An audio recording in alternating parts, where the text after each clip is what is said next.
Chapter 1208. The Firebird Great Ruler, Dao Qing, Tian Tsang, and Hai Shu each took out a divine grade absolute beginning weapon, and with the help of the divine grade absolute beginning weapon, they unleashed an unprecedented terrifying power. They took turns to use all kinds of divine grade absolute beginning weapons to break several large holes in the absolute ice ceiling formation formed by the 40 great rulers of the Ice God clan. However, compared to the absolute ice ceiling formation that was condensed by the other party, the holes that they had created now only occupied less than a tenth of the area. The power of the absolute ice ceiling formation in more areas was already closing in on all of them. After a while, all of them would probably be drowned in it. Such a powerful burst of 4 divine grade absolute beginning weapons still couldn't break the opponent's absolute ice ceiling formation. This absolute ice ceiling formation is indeed one of the most powerful formations of the Ice God clan. It's not without reason that it was invincible on the battlefield of the foreign tribes. The handsome young man from the Divine Wood Monster clan, Han Hen, gritted his teeth at this moment. In this situation, he couldn't help at all with his strength, because he didn't have divine grade absolute beginning weapons like Dao Qing and the others. He was just an ordinary great ruler monster cultivator. Otherwise, he wouldn't have been ambushed and frozen by the 3 Ice God clansmen at the beginning, and even had to be rescued by the Firebird Great Ruler. Han Hen knew that there was nothing he could do now, and he could only watch others do their best. However, he still tried his best to exert the power of the Divine Wood Divine Text. The exuberant green light continued to spread out, resisting the absolute ice ceiling formation from spreading towards him. Although the effect of his resistance was minimal, it could still slightly slow down the expansion of the absolute ice ceiling formation and buy time for others to perform. It seems that there's really no other way. The faces of the other 2 overlords had turned gloomy as well. They'd intended to keep their trump cards a secret, but it would seem like only death would await them if they continued to hide their trump cards. At that time, what would be the point of hiding their trump cards? Therefore, the next moment the 2 of them also exerted their own skills. One of them turned out to be a black dragon monster cultivator. He instantly transformed into his original form, and the power of the Black Thunderbolt Divine Text swept out, exploding fiercely in the direction of the absolute ice ceiling formation. Black Lightning was the divine character power that he had comprehended. It was actually an extremely rare dual elemental divine character power. It was a combination of the darkness and light elemental divine characters, and it could explode with power that was several times greater than ordinary divine characters. Thunder was a light elemental divine text, while the black divine text was a darkness elemental divine text. Even though it was only an original level divine text, its power was only 2 or 3 times weaker than a revelation level divine text. It could be seen that this Black Thunderbolt divine text was the Black Water Dragon's trump card. It was instantly used, and its terrifying destructive power swept across the entire area. The Black Thunderbolt covered the entire absolute ice ceiling array, and actually weakened the entire absolute ice ceiling array by 30%. In this way, although he couldn't completely destroy the absolute ice ceiling array, he could create better conditions for others to break the absolute ice ceiling array. Divine Array. Heavenly Fiend. The other sovereign realm demonic beast cultivator transformed into a purple demonic wolf. He opened his mouth and spat out countless streaks of purple lightning as he executed a powerful Grade 1 divine formation, Sky Fiend. Divine characters, divine chains, and divine formations. Each level was stronger than the previous one, not to mention the Grade 1 divine formation that this person had executed. Long Yu's Grade 3 divine formation, 9 Abyss, could already allow him to fight opponents 2 or 3 levels higher than him, let alone the Grade 1 divine formation that this person had executed. A Grade 1 divine formation, Sky Fiend, was not something that just anyone could comprehend, and even more so, Not everyone had the opportunity to comprehend it. For this person to be able to cultivate it, he must have had great luck. It was said that the cultivation method of a Grade 1 divine formation contained the mysteries of the heavens. Even if one person mastered it, they couldn't pass it on to others. This was because a Grade 1 divine formation seemed to contain a trace of the power of gods. For many sovereigns, a Grade 1 divine formation was one of the paths that could allow them to step into the demigod realm. To become a demigod expert, there were many conditions that could not be omitted, and comprehending a Grade 1 divine formation was one of them.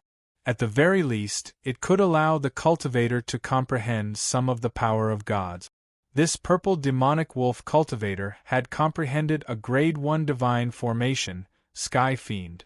As a Grade 1 divine formation, coupled with his sovereign realm cultivation, countless streaks of purple lightning shot out from his mouth.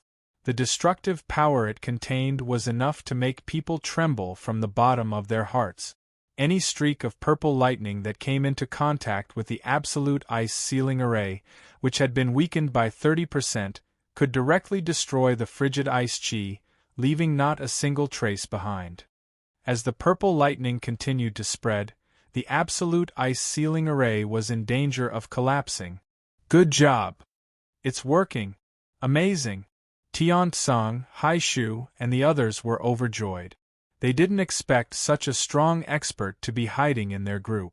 To be able to comprehend a Grade 1 divine formation, this purple demonic wolf cultivator was stronger than anyone present. Don't celebrate too early. However, Dao Qing's expression was solemn. The Ice God clan has sent 30 to 40 great sovereigns. They've formed the absolute ice sealing array to eliminate us as quickly as possible. If this trick doesn't work, they'll definitely have other ways. Even if the 40 great sovereigns from the Ice God clan attack us together, we definitely won't be able to resist them. At most, we can kill a few of them, but our escort mission will ultimately fail. Dao Qing's words caused everyone's mood, which had just turned for the better, to plunge to the bottom again. Speaking of which, even if the absolute ice sealing array was broken, they might not be able to escape from the encirclement of so many sovereign realm experts. Everything, the odds of victory were still too slim. In particular, when the next scene appeared, everyone felt as if they had been hit in the head. When the purple celestial wolf beast cultivator attacked with the terrifying purple lightning of the Grade 1 god formation, the Sky Fiend formation, and was about to break the absolute ice sealing formation, a great sovereign ice god clan member suddenly jumped out from the enemy's camp. This great sovereign realm expert from the Ice God clan was different from the other Ice God clan expert. The other Ice God clan experts all had hexagonal ice crystal bodies, but this great sovereign realm expert only had 5 edges, and there was a sword wound on the 6th edge that could never be healed. However, although this great sovereign realm expert was missing an edge, his aura suddenly surpassed that of the other great sovereigns of the Ice God clan. When the purple demonic wolf cultivator attacked, this great sovereign realm expert from the Ice God clan also jumped out, and endless cold air condensed into an ice crescent in midair. When this ice crescent appeared, it suddenly turned the surrounding void into an ice purgatory, and the terrible cold air pulled all the demonic cultivators and Long Yu in a terrible extremely cold illusion. Even though Long Yu had cultivated the body of Pure World to the 6th level, at this moment, he was completely unable to resist the opponent's illusion, because the opponent's strength was too strong. Except for existences in the demigod realm, perhaps no one could deal with the great sovereign realm expert of the Ice God clan who only had 5 edges left. The extremely cold illusion, including the purple demonic wolf cultivator, fell into it for a moment, and didn't know how long it would take for him to wake up. Even if it was only for a moment, it was enough for the opponent to use enough means to kill him. There were countless experts on the alien race battlefield. Even though the purple demonic wolf cultivator had comprehended the Grade 1 divine formation Tian Sha, there were also terrifying experts of this level in the alien race, the Ice God clan. As soon as the pentagonal ice crystal great sovereign realm expert of the Ice God clan appeared, the whole situation on the battlefield was reversed again, and it was an instant reversal. An ice crescent directly turned the void into an extremely cold illusion, and everyone fell into it. The outcome of the battle seemed to have been decided at this moment. In the face of the pentagonal ice crystal great sovereign realm expert of the Ice God clan, the dozen or so people on the side had almost no power to resist, and were about to be completely frozen by the opponent's ice divine characters. But the more dangerous the situation was, the more it could stimulate a cultivator's potential. This saying had been true since ancient times. Just as the extremely cold illusion descended and pulled everyone into it, Red Oriole's aura was instantly forced to soar, and there were signs that she was about to break through. Originally, Red Oriole was already a powerful demonic cultivator of the upper sovereign realm, and she was only one step away from the great sovereign realm. Now that she had experienced so many battles of life and death, and faced so much with Long Yu, her understanding of the great sovereign realm had finally allowed her to cross that bottleneck. Her aura soared, and her martial arts realm increased. The gap between the upper sovereign realm and the great sovereign realm was not small. Blood realm illusion, go all out. At this time, although the innate divine ability fruit of the blood realm illusion divine ability in Red Oriole's small world had been damaged and had not yet recovered, she still resolutely used this move. The blood realm illusion was a powerful innate divine ability that Red Oriole used to trap her opponents in an illusion, but very few people knew its greatest effect. The blood realm illusion was in itself a kind of illusion, but its greatest effect was to break illusions, and use illusions to deal with illusions. This was the strongest effect of the blood realm illusion. At that very moment, the pentagonal ice crystal great sovereign of the Ice God race had unleashed a powerful illusion, summoning an icy crescent that dragged everyone into an extremely frigid illusion. However, Red Oriole had been forced to step into the great sovereign realm by her opponent. Furthermore, she had unleashed the blood illusion world as soon as she broke through. The two illusory divine abilities clashed, and a terrifying burst of mental energy instantly erupted, and the fluctuations swept out in all directions. Chapter 1209. The conflict between the extreme cold illusion and the blood illusion realm erupted, allowing Long Yu and the others to break free from the extreme cold illusion. Only then did they realize that Red Oriole had broken through at this time, which was why she had helped them escape. If it weren't for Red Oriole, the Ice God clan's great sovereign expert would have been trapped by the extreme cold illusory realm. Even if it was only for a breath of time, the absolute ice seal formation would gather again and capture all of them in one fell swoop. She finally broke through. That's great. Long Yu watched as Red Oriole broke through.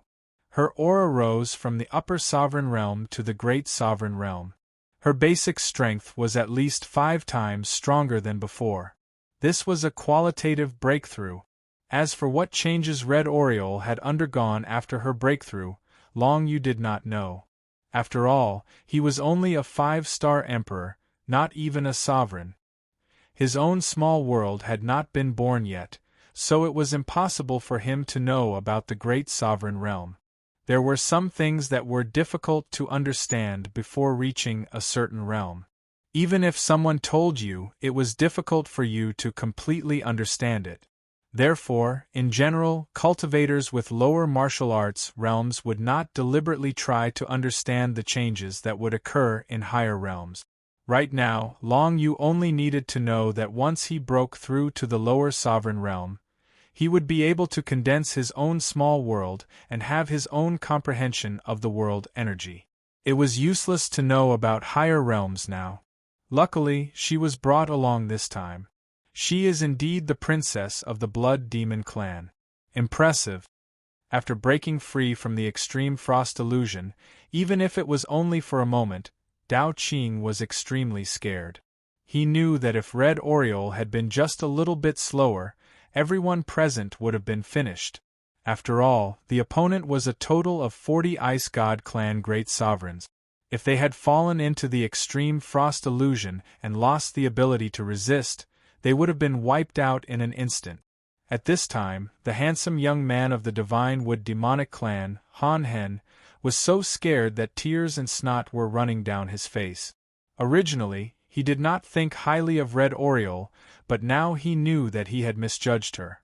The princess of the Blood Demon clan had really saved all of them. Now that Red Oriole had broken through to the great sovereign realm, what kind of terrifying combat strength would she possess? Would she be able to suppress the 40 Ice God Clan Great Sovereigns? This was a question, but everyone had the same hope in their hearts. As long as the only true expert in the enemy's camp was the Ice God race expert with the pentagonal ice crystal, then it was possible that Red Oriole could suppress the 40 great sovereigns on the other side. When Red Oriole was only a upper sovereign realm expert, she could already contend against the great sovereign realm expert, and even defeat them. Now that she had broken through the sovereign realm, and even defeated them, great sovereign realm expert was no sovereign realm expert would not be her. Apart from the powerful Ice God Clan exotic beast at the pentagonal ice crystal level, no matter how many ordinary Ice God Clan sovereigns came, they were nothing more than food for Red Oriole. Whether or not we can deal with that third stage Sovereign Realm Ice God Clan's expert will depend on our combined strength.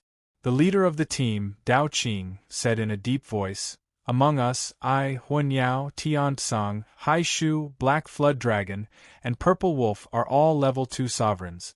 With the addition of the Blood Demon Clan's princess, our combat strength is definitely comparable to a level 2 sovereigns, or even slightly higher. It is not impossible for us to deal with that Ice God Clan expert. I'm just worried that there are other experts hiding in the enemy's camp." Red Oriole said solemnly, her expression extremely solemn. When Long Yu heard the two's words, he started to ponder.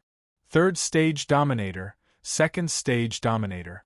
From the sound of it, even though they were both in the Dominator realm, there was still a difference in cultivation base. Third stage Dominator was clearly stronger than second stage Dominator.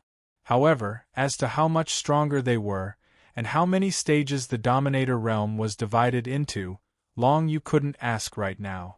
In such a tense situation, Long Yu was constantly thinking if there was any way he could resolve this stalemate.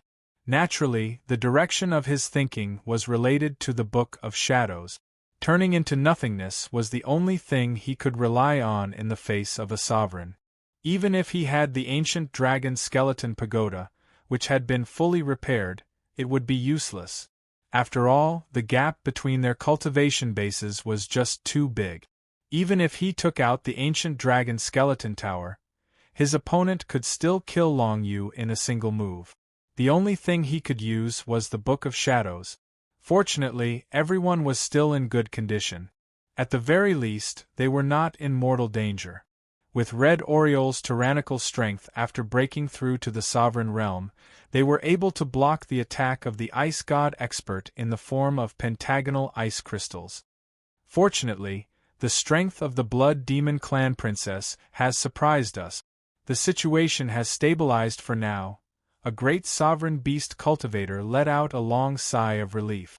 Overall, it's not too optimistic. Let's see how the Ice God Clan Great Sovereigns will react.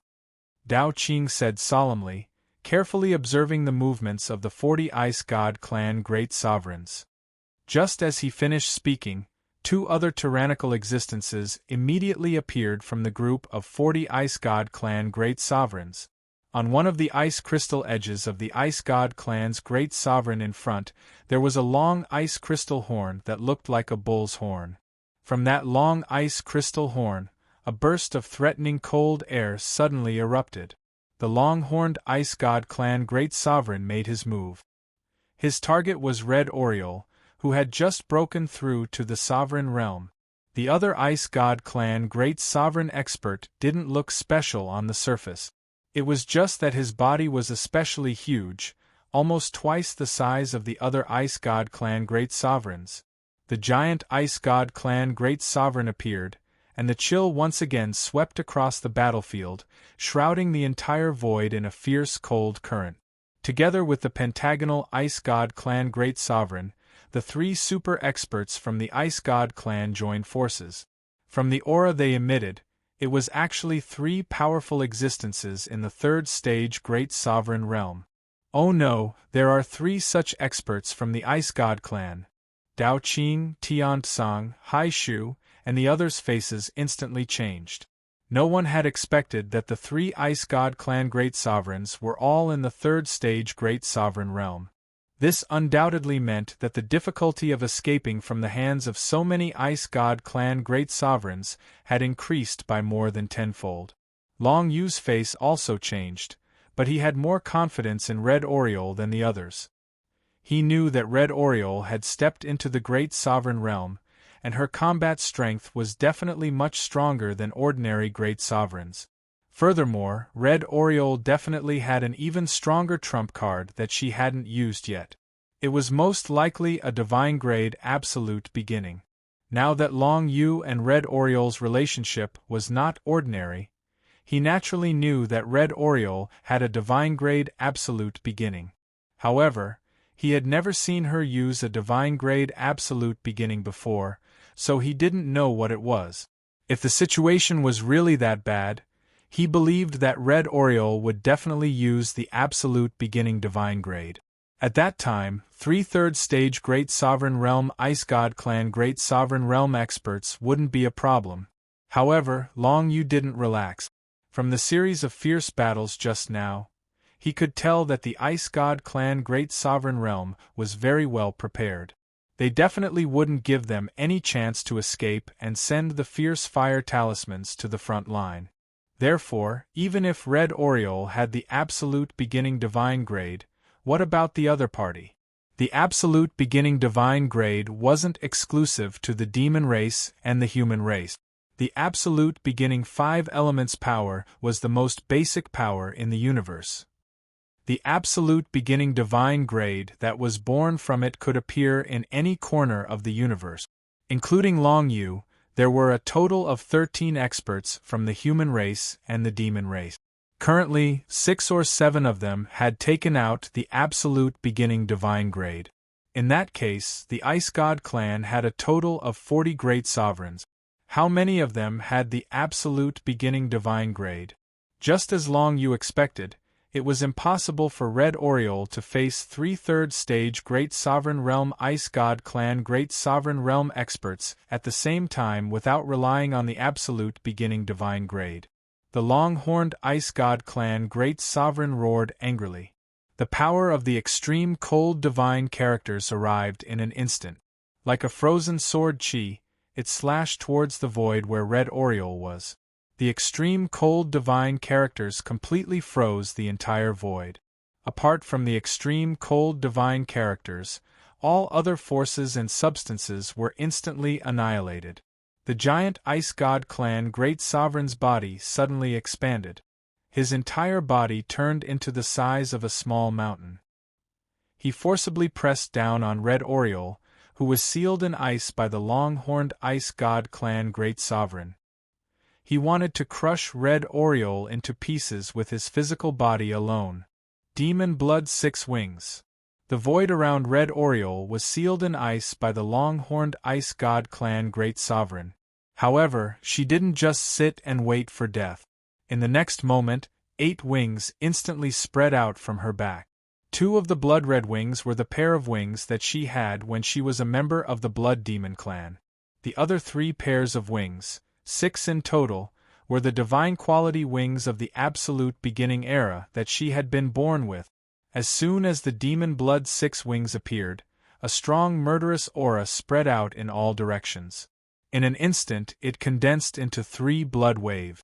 The blood-colored divine characters rolled like a huge wave, completely breaking the long-horned Ice God Clan Great Sovereign's ice sealing technique. The giant Ice God Clan Great Sovereign that was crushing down from above was blocked by a frightening blood-colored light barrier condensed by the Demon Blood 6 wings. The Great Sovereign's huge body stopped a few meters above Red Oriole's head, unable to descend any further. This blood demon princess is so powerful. She has clearly just stepped into the Great Sovereign realm. She's just a first-stage Great Sovereign, but she can actually fight against 3 third-stage Great Sovereign Realm Ice God clan experts with all her strength. Everyone present was shocked when they saw this scene. Even if it was because she had finally used the absolute beginning divine grade, the ability to fight above her level was absolutely not something that ordinary people could have, even if she had the absolute beginning divine grade. Chapter 12:10. Everyone present, including the opposing ice gods, were guessing which level Red Oriole had awakened her divine grade absolute beginning combat armor to. Even Long Yu didn't know what level Red Oriole had awakened. He had heard that a divine grade absolute beginning combat armor could reach up to 12 levels. As long as it reached the 5th level, the divine grade absolute beginning combat armor's power would reach the level of a supreme unbounded combat armor. Red Oriole also had a supreme unbounded combat armor, the Thunderfire Crimson Saber. However, she had used the divine grade absolute beginning combat armor, the 6 Demon Blood Wings, instead of the supreme unbounded combat armor, the Thunderfire Crimson Saber. Therefore, to Red Oriole, the 6 Demon Blood Wings was definitely stronger than the Thunderfire Crimson Saber. Otherwise, she wouldn't have used the divine grade absolute beginning combat armor at the last moment. Red Oriole must have awakened her divine grade absolute beginning combat armor to at least the 5th level. As for which level, I don't know. Let's hope she can withstand the combined attack of the 3 third-stage Great Sovereigns. Everyone was praying in their hearts. The 6 Demon Blood Wings' bloody and murderous aura instantly sent the long-horned ice god Great Sovereign flying. Even though Red Oriole was only a first-stage Great Sovereign, she was still able to use the divine grade absolute beginning combat armor to repel the 3rd-stage Great Sovereign. However, the long-horned Ice God clan's Great Sovereign was finally enraged. The Ice God clan's powerhouse had casually tried to suppress Red Oriole, but he didn't expect that his attack would be defeated by Red Oriole. That was why she was enraged at this moment. The power of the extremely cold divine characters instantly erupted from her body, and the ice crystal horn on her head instantly erupted with a terrifying wave of ice. In an instant, it pierced through the endless void, and in the next moment, it froze beside Red Oriole. Divine grade absolute beginning combat armor. Everyone present, including Long Yu, Dao Qing, and the others, were shocked. As expected, even though they had many divine grade absolute beginning combat armor, there were definitely more divine grade absolute beginning combat armor among the 40 Ice God Great Sovereigns. Just the terrifying power of the long-horned Ice God Great Sovereign alone was enough to completely suppress Red Oriole's aura on the surface. Without any suspense, the 6 Demon Blood Wings on Red Oriole's back were instantly frozen. This long-horned Ice God race's great ruler's divine grade absolute beginning technique was the horn on his ice crystal. Furthermore, he had definitely awakened it to the 5th level or above. In terms of power, it was actually suppressing Red Oriole's 6 demonic blood wings. On the other side, when Red Oriole's 6 demon blood wings were sealed, the ice armor of the Ice God, the great absolute beginning combat armor that was originally blocked by the blood-colored barrier. The Ice God Ice Great Emperor instantly lost all soul and the God Great Sovereign. Oriole, Dao Qing and the others couldn't help but cry out in alarm. The situation was simply too dire. They hadn't expected Red Oriole, who originally had a slight advantage, to be unable to hold on just because her opponent had unleashed the power of a divine absolute beginning rank. Only Long Yu stood in place, not worried at all. He was sure that Red Oriole could still fight, so there was no need to worry about her. As Long Yu expected, when the Ice God Great Emperor came crashing down on her, the 6 demon blood wings on Red Oriole's back emitted a blood-red light.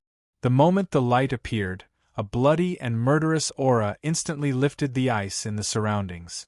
6 demon blood wings, divine grade absolute beginning combat armor of the 6th level. The blood-red light instantly filled the entire void, and at this moment it turned into an extremely sharp saber light, slashing toward the giant ice god Great Dominator. The ice god Great Emperor didn't expect this scene at all. Originally, he thought that Red Oriole had been sealed in ice by her companions, so he could easily shatter the ice. However, he didn't expect Red Oriole to be sealed in ice on purpose just now, in order to attract him, and in a situation where he was the least vigilant. The ice god Great Emperor's entire body was shrouded in the blood-red blade light. The scarlet color stained his entire body, and his killing intent was awe-inspiring. At this moment of decisive killing intent, the ice god Great Emperor reacted extremely quickly. An ice glyph appeared behind him, which was actually his divine grade absolute beginning combat armor. When this ice glyph appeared, it immediately swept out waves of the power of ice divine runes, condensing into waves of extremely cold storms that fought against the attack of Red Oriole's 6 demon blood wings. However, the ice god Great Emperor still underestimated Red Oriole. Red Oriole's divine grade absolute beginning combat armor, 6 demon blood wings, had awakened more than the 6th level. In the depths of the layers of blood-red blade light, there was a trace of invisible bloodline. This trace of bloodline was the real killer move hidden in the dark. As the bloodline fluttered, it immediately invaded the ice glyph of the ice god Great Emperor's divine grade absolute beginning combat armor. The next moment, the terrifying power contained in the bloodlines completely exploded, and the endless killing and destruction power eroded the huge body of the Ice God clan's great ruler, causing cracks to appear on the surface of his body. This was the terrifying move that Red Oriole had used. It was a move that belonged to the 7th awakening of her 6 wings of demonic blood of the absolute beginning realm. It was hidden in the blood-colored saber light of the 6th awakening, making it impossible to guard against. Even the giant Ice God clan's great sovereign, who was extremely vigilant, was hit in an instant.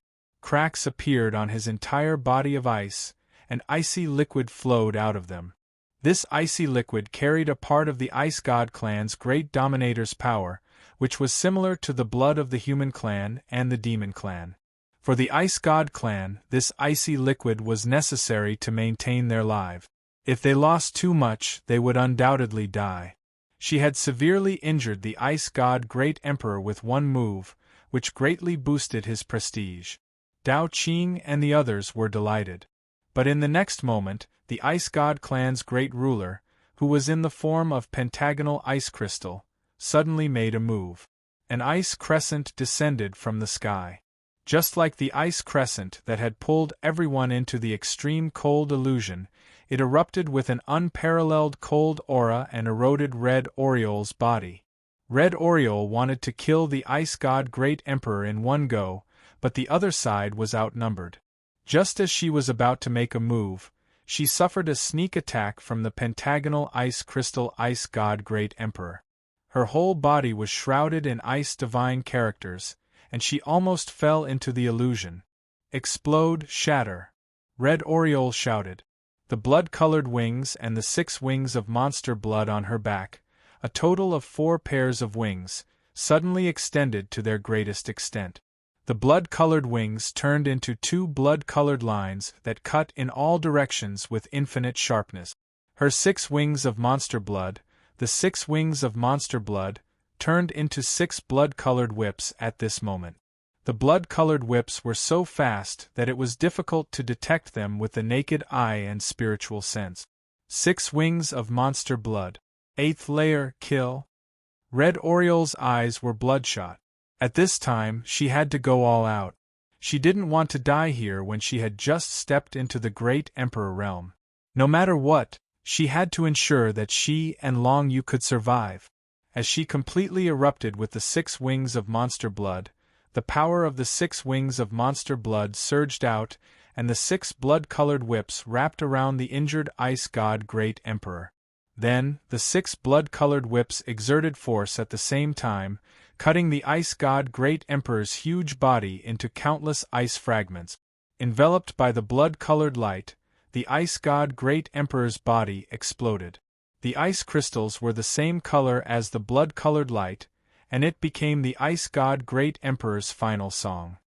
A super expert at the third stage Great Emperor realm, an ice god Great Emperor who possessed the ice talisman steel and the divine grade absolute beginning realm, was unexpectedly killed by Red Oriole in a single move. However, at this moment, Red Oriole was withstanding the attack of the pentagonal ice crystal ice god Great Emperor in order to kill the ice god Great Emperor. Cold currents covered Red Oriole from head to toe, and the 4 pairs of wings on her back gradually froze. Although she had unleashed 80% of the awakened divine grade of absolute beginning and killed the giant ice god clan's great dominator, her opponent had succeeded in sealing her in layers of ice current. Is the 8th level of the divine grade absolute beginning realm her limit? Dao Qing, Tian Tsang, Hai Shu, and the others all felt their hearts skip a beat. They couldn't have higher expectations for Red Oriole. This was because they knew how difficult it was to awaken a divine grade absolute beginning treasure. They had already witnessed the terror of an 8th level absolute beginning treasure awakening. It allowed Red Oriole to skip 2 levels and kill a 3rd stage dominator from the ice god race. However, the divine grade absolute beginning realm with the 8th level of the divine grade absolute beginning realm was very rare. It was impossible for Red Oriole to reach the 9th level of the divine grade absolute beginning realm at her current age. Even the oldest and burly man, Dao Qing, had only awakened the divine grade absolute beginning realm to the 6th level. It was already a long way off for him to reach the 8th level, let alone the 9th level. Therefore, no one expected Red Oriole to reach the 9th level of the divine grade absolute beginning realm. Although her divine grade absolute beginning realm and demon blood 6 wings were powerful, she had just stepped into the great sovereign realm. The gap between her and the ice god Great Emperor realm expert was too big. It was already very difficult for her to rely on her high-level divine grade absolute beginning realm to kill the opponent.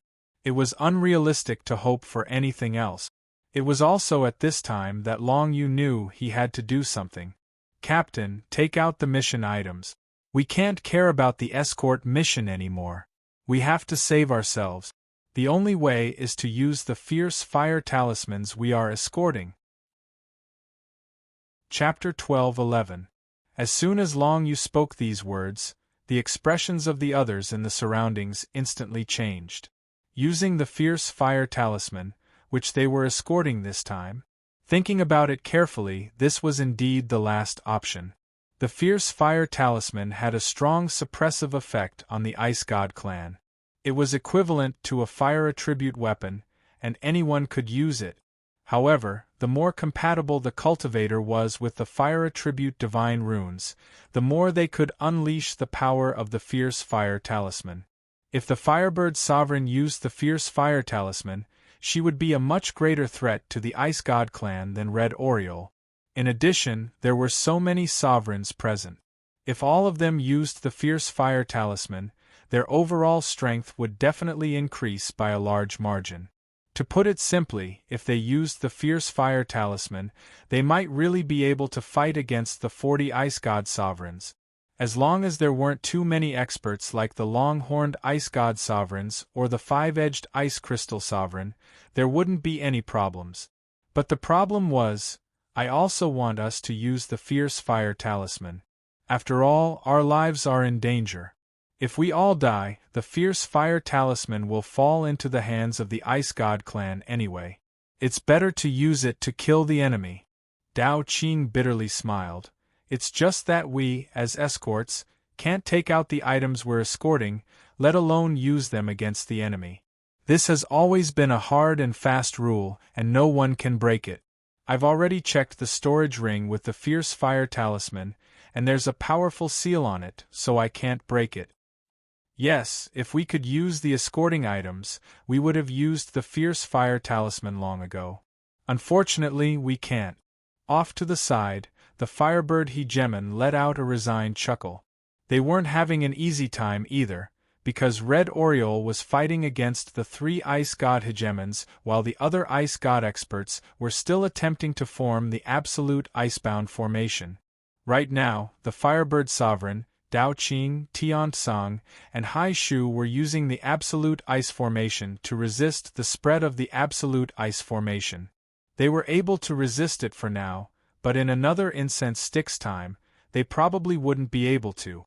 On top of that, the Purple Sky Wolf Demon Cultivator was also constantly unleashing a Grade 1 God array, while the Tian Sha Demon Cultivator and the Black Water Dragon Demon Cultivator were constantly unleashing black lightning mixed with divine text.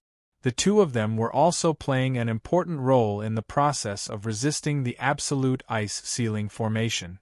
As for the other people present, they weren't as powerful, including the handsome young man from the Divine Wood Monstrous clan. They were just like bystanders.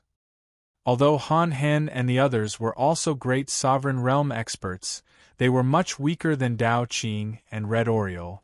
Especially when they were fighting against 40 great Sovereign Realm experts from the Ice God clan, the gap between Han Hen and the other great Sovereign Realm experts was obvious. Dao Qing, Tian Tsang, Hai, and the Dragon Divine Firebird Sovereign, and the Firebird Divine could easily fighting against 3 to 5 God Kings. As for Han Hen, he could barely fight against 2 God Kings at the same time. He couldn't defeat them. This was the difference between a first-grade Great Sovereign and a second-grade Great Sovereign. Of course, there were other aspects such as the absolute ice formation, the divine characters, and so on. However, even though they couldn't do much, they still had to do their best to resist the spread of the absolute ice formation. Only Long Yu seemed to have nothing to do and was quite relaxed. Senior Dao Qing, why don't you try again and see if you can open that storage ring? Hearing Dao Qing's words, Long Yu raised his eyebrows and continued. He had a speculation in his mind. This batch of fierce fire symbols was the key to the battle against the Ice God clan. It was impossible for the army on the battlefield to not know the Ice God clan's reaction. Therefore, if the army on the battlefield knew that there would be 40 Ice God clan rulers intercepting this batch of fierce fire symbols, how could they only send a few people to escort it? There must be something wrong. Logically speaking, it was impossible for such an important strategic resource to be escorted by outsiders. It was most likely to be escorted by the powerful members of the army on the battlefield. It was impossible for just a dozen or so people to deliver the fierce fire symbols to the front line. This speculation was very reasonable. If this was the case, then Long Yu had reason to believe that the dozen people on the battlefield were just bait to attract the attention of the Ice God clan. Since we are just bait, the real large batch of fierce fire symbols can't be carried by Dao Qing. They must have been sent to the front line of the battlefield secretly through other channels. Long Yu thought to himself. The most important thing was that if the army on the battlefield had really asked them to escort the fierce fire symbols, it was impossible that no one had come to help after such a long battle. Although the communication in the void had been blocked by the Ice God clan experts, the army on the battlefield must have guessed that something had gone wrong in this situation. Since Long Yu had such a speculation, what they should do next was obvious. After listening to Long Yu's words, Dao Qing took out the storage ring given to him by the army on the battlefield before they set off. He was sure that there was a seal in the storage ring at that time, so they couldn't open it. However, when he took out the storage ring, he was surprised to find that the seal on the storage ring had disappeared without him noticing. What's going on? Dao Qing was not stupid. Those who could cultivate to this level were definitely not stupid. Therefore, he was only a little surprised, but he immediately thought of many things that Long Yu had thought of before. Obviously, the army on the battlefield used their small team as bait to attract the experts of the Ice God clan. The real large batch of fierce fire symbols might have already been sent to the front line of the battlefield of the alien race through other channels. Dao Qing explored the storage ring with his divine thoughts and found that there were 15 fierce fire symbols in it.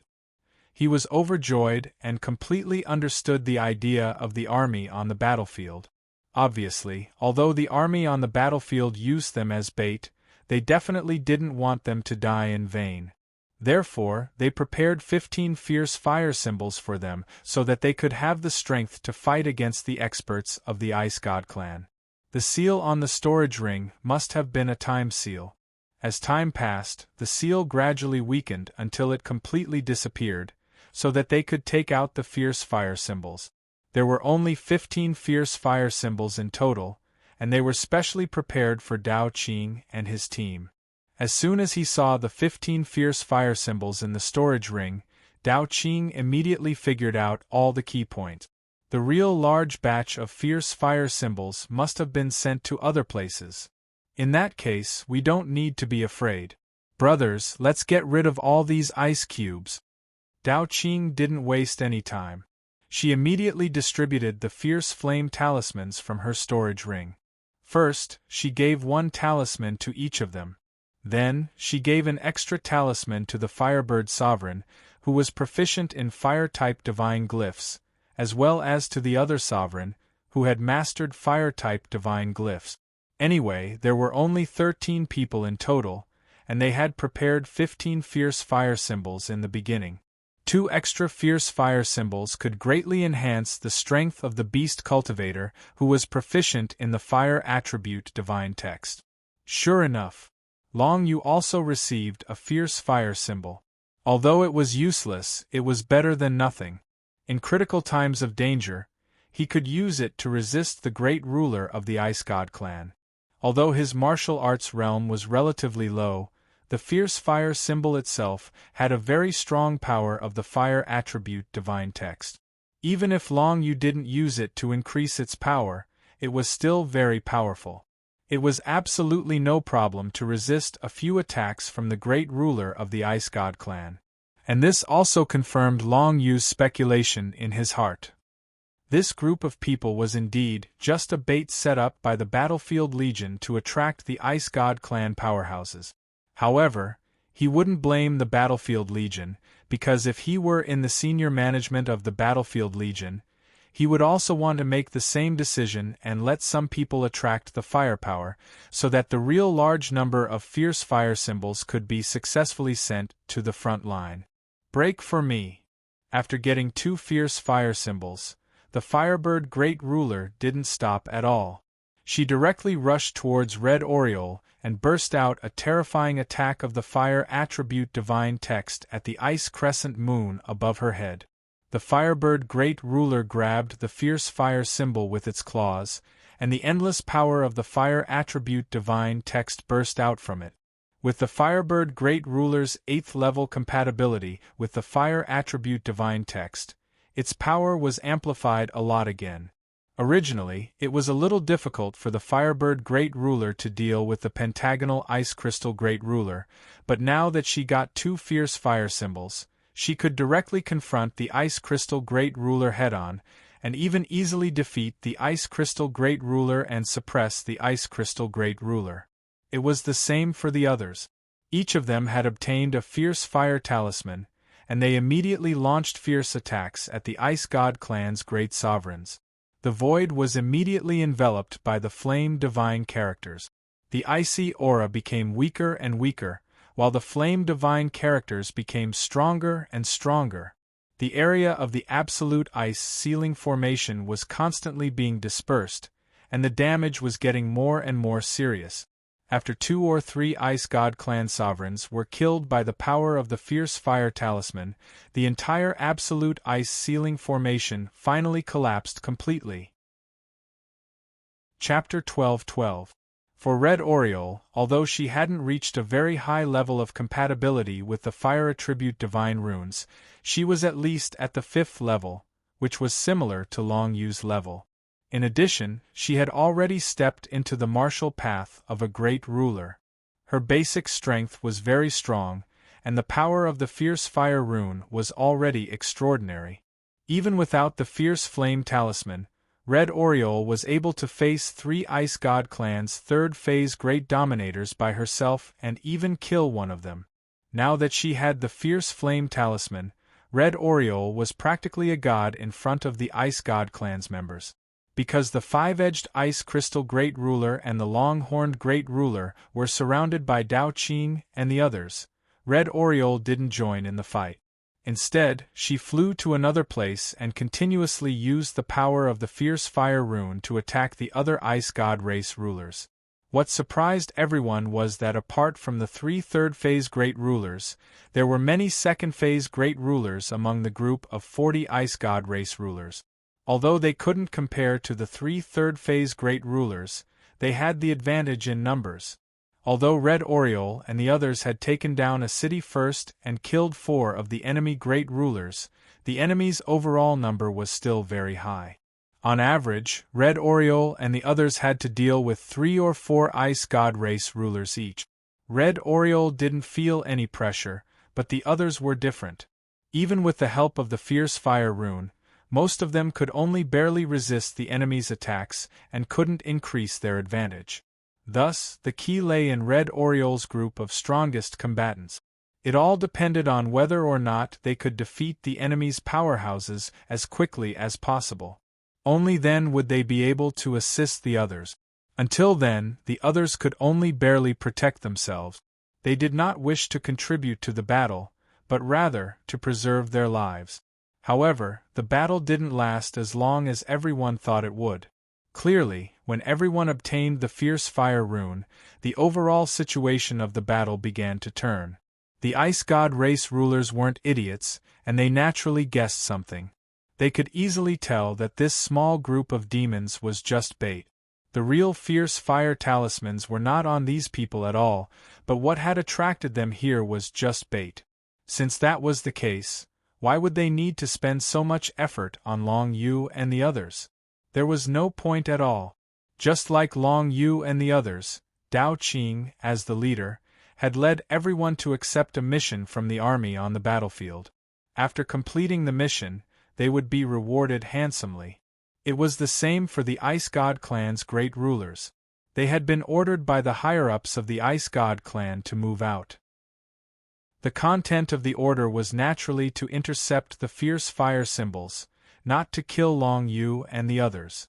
Now, the Ice God race understood that they had picked the wrong target. They wouldn't be able to complete the mission no matter what. If that was true, why would they stay and risk their lives? With this thought in mind, there was no need for the battle to continue. The five-edged Ice Crystal Great Ruler and the long-horned Ice God Great Ruler, the 2 strongest Ice Gods, were the first to retreat. They wanted to take the giant Ice God's corpse with them. After all, it had a godly absolute beginning treasure, the Frost Talisman Steel. However, how could the others let them do as they wished? If they were delayed for too long, the Ice God race wouldn't even be able to leave. This place was close to the Beast race's territory. It was risky for them to come here and launch an attack. If they were delayed for too long, the Ice Gods wouldn't even be able to leave. This place was close to the territory of the Demon Clan. The Ice Gods were already taking a great risk by coming here to launch an attack. Now that the situation was hopeless, it was impossible for them to waste time here. Seeing that they couldn't take away the Ice God race's Fire Rune, the Ice God race's Fire Rune, and the Ice God race's Fire Rune, turned around and retreated without any hesitation. At the same time, the other Ice God race's Fire Rune caught up with the 2 strongest Ice God race's Fire Rune and tried to leave the void by activating the Space Rune. Everyone liked to beat a dog when it was down. Han Hen from the Godly Wood Monster race was the most eye-catching. When the other Ice God race's Fire Rune retreated, Han Hen held the Fire Rune and attacked one of the Ice God race's Fire Rune. He wanted to kill that Ice God race's Fire Rune. Unfortunately, the Ice God race's Fire Rune was like a turtle. A thick ice shield appeared behind him. Although the Ice God race's Fire Rune kept melting, it wasn't penetrated by the Fire Rune. Soon, a large group of Ice God race's Fire Rune disappeared from everyone's sight. Since the Ice God race's Fire Rune wanted to retreat, Dao Qing, Red Oriole, and the others couldn't kill more Ice God race's Fire Rune. You ran. If you didn't run, I'll show you how powerful I am. Han Hen snorted coldly. He remembered that he was ambushed by the 3 ice god races' fire runes, which caused him to be frozen unconscious. Long Yu had contributed to their victory. He was filled with hatred for the ice god race. Moreover, he didn't have a good impression of the ice god race in the first place. Long Yu glanced at this brat. Throughout the entire battle, this Han Hen did not do anything decent at all. Of course, Long Yu didn't think that he had contributed anything to the battle. The only thing he did was remind Dao Qing to check the storage ring that had been escorted.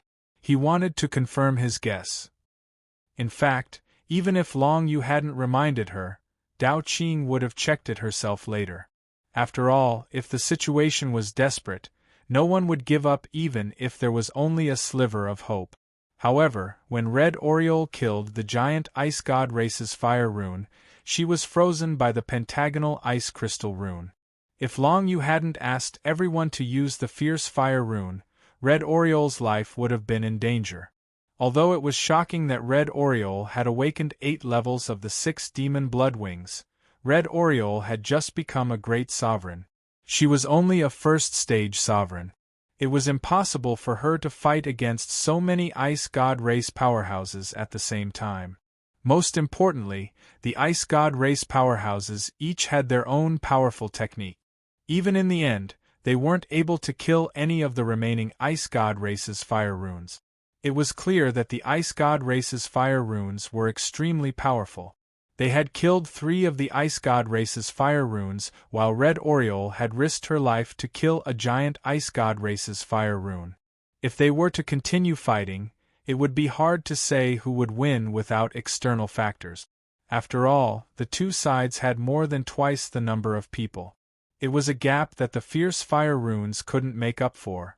Fortunately, now that the ice god race's enemies had retreated, Long Yu, Dao Qing, and the others could catch their breaths and think about their next move. "How are you? Are you okay?" After the other side retreated, Long Yu went to find Red Oriole and asked her with concern. "Do I look like I'm not okay?" Red Oriole held up Long Yu's face and kissed him.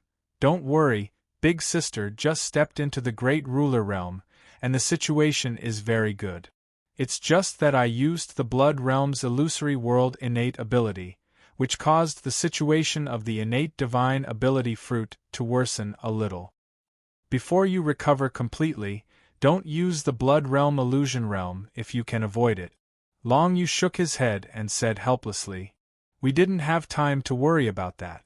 If I didn't use the Blood Realm illusion realm, all of you would have fallen into the enemy's extreme cold illusion. The consequences would be unpredictable. If 1 or 2 of you died, it would be really troublesome." Red Oriole sighed. That was true. For Red Oriole, she had no other choice. The extreme cold illusion realm used by the pentagonal ice crystal Great Ruler was an extremely powerful illusion technique. She wasn't confident that she could break it with other methods, so she had to use the Blood Realm illusion realm. If 1 or 2 of them died, the situation would be completely different. At the beginning of the confrontation, they would fall into a great disadvantage and be passive. They might even die there. After all, from the beginning of the battle until the end, everyone was fighting against the absolute ice ceiling formation. If 1 or 2 of them died, they might not be able to stop it. It would be a nightmare for everyone. Fortunately, it's fine now. The mission should be considered completed. Although we used the 15 fierce fire runes, we were just bait. It's a success that none of us died." Long Yu nodded and said to Red Oriole, then told her to rest. Then, everyone gathered together and began to discuss the next step. Dao Qing thought for a while and said, "First of all, since the Ice God clan retreated, they won't bother us anymore. They also know that we're just a batch of bait released by the Monster Clan. They won't have any thoughts about the bait. Second, our mission should be considered completed. Remember that the mission's goal was to ensure that a large number of fierce fire runes reached the front line of the battlefield. Although we were just bait, we played a role in restraining them. In other aspects, the fierce fire runes should have reached the destination. Since the enemies here have retreated, let's hurry to the front line to confirm it. Dao Qing's words were unanimously agreed by everyone. There was nothing much to say next. Rushing to the army base to report the situation and confirm the mission's results was the most important thing. Of course, everyone hoped that the batch of fierce fire runes could reach the front line as soon as possible. That way, they could defeat the Ice God clan army as soon as possible. But in this mission, none of us died. I have to thank someone. Dao Qing glanced at Long Yu and smiled. At the crucial moment, Brother Long Yu reminded me to check the storage ring. It seems that Brother Long Yu thought faster than us. You were all fighting, and I had nothing to do. Of course, I could only use my brain. Chapter 12-13. All in all, the first wave of crisis that Long Yu, Red Oriole, and the others encountered had passed, and according to the speculation, the Ice God clan would not launch a second attack on them. Therefore, their mission could be said to be more than half completed. What they needed to do now was to find the base of the Battlefield Legion on the front line. Although the location of the Battlefield Legion on the front line was not fixed, it was not very difficult to find it. After all, the base of the Battlefield Legion on the front line was too conspicuous. This kind of mobile base was called a battlefield fortress. Not only was it extremely large, but it was also surrounded by many other small buildings, forming a mobile building complex that covered an extremely large area. On the battlefield of the alien race, it was too difficult to defend a fixed fortress, because if a fortress was fixed in one place, then the enemy could directly come to attack it, and they could launch an attack at any time. It was extremely dangerous. However, if it was a battlefield fortress that could move, then it would be different. If it encountered a sneak attack and really could not resist, it could be controlled to retreat, and then recuperate in some hidden place or in the rear near the territory of the Demon Clan, so as to preserve its combat ability to the greatest extent. When launching an attack, it would also save a lot of time, and it would give the experts of the Demon Clan a logistics base fortress, which would be a great advantage in the battle on the front line. Not only the Demon Clan, but other races such as the Human Clan, the Ice God Clan, and the Fire God Clan also had similar buildings like this mobile battlefield fortress. On the battlefield of the alien race, the battlefield fortress was the basic building, and a battlefield fortress and the surrounding defensive buildings formed a unit. Currently, there were 3 outer galaxies near the battlefield of the Demon Clan and the alien race, and there were more than 30 battlefield fortresses in total, which were guarding different lines of defense. Each battlefield fortress had an extremely terrifying combat ability. Simply put, the overall combat ability of a battlefield fortress and its surrounding defensive buildings could even be compared to a super expert in the demigod realm. Moreover, this kind of mobile battlefield fortress could also be united at the critical moment. The cooperation of 2 battlefield fortresses basically represented an indestructible line of defense. Currently, on the battlefield of the alien race near the Demon Clan, there were mainly 4 battlefield fortresses, 2 of which had joined forces to defend outside the territory of the Demon Clan. 2 of them were defending against the invasion of the Ice God Clan, and the other 2 were defending against the attack of the Fire God Clan on the other side of the 3rd Outer Domain Galaxy.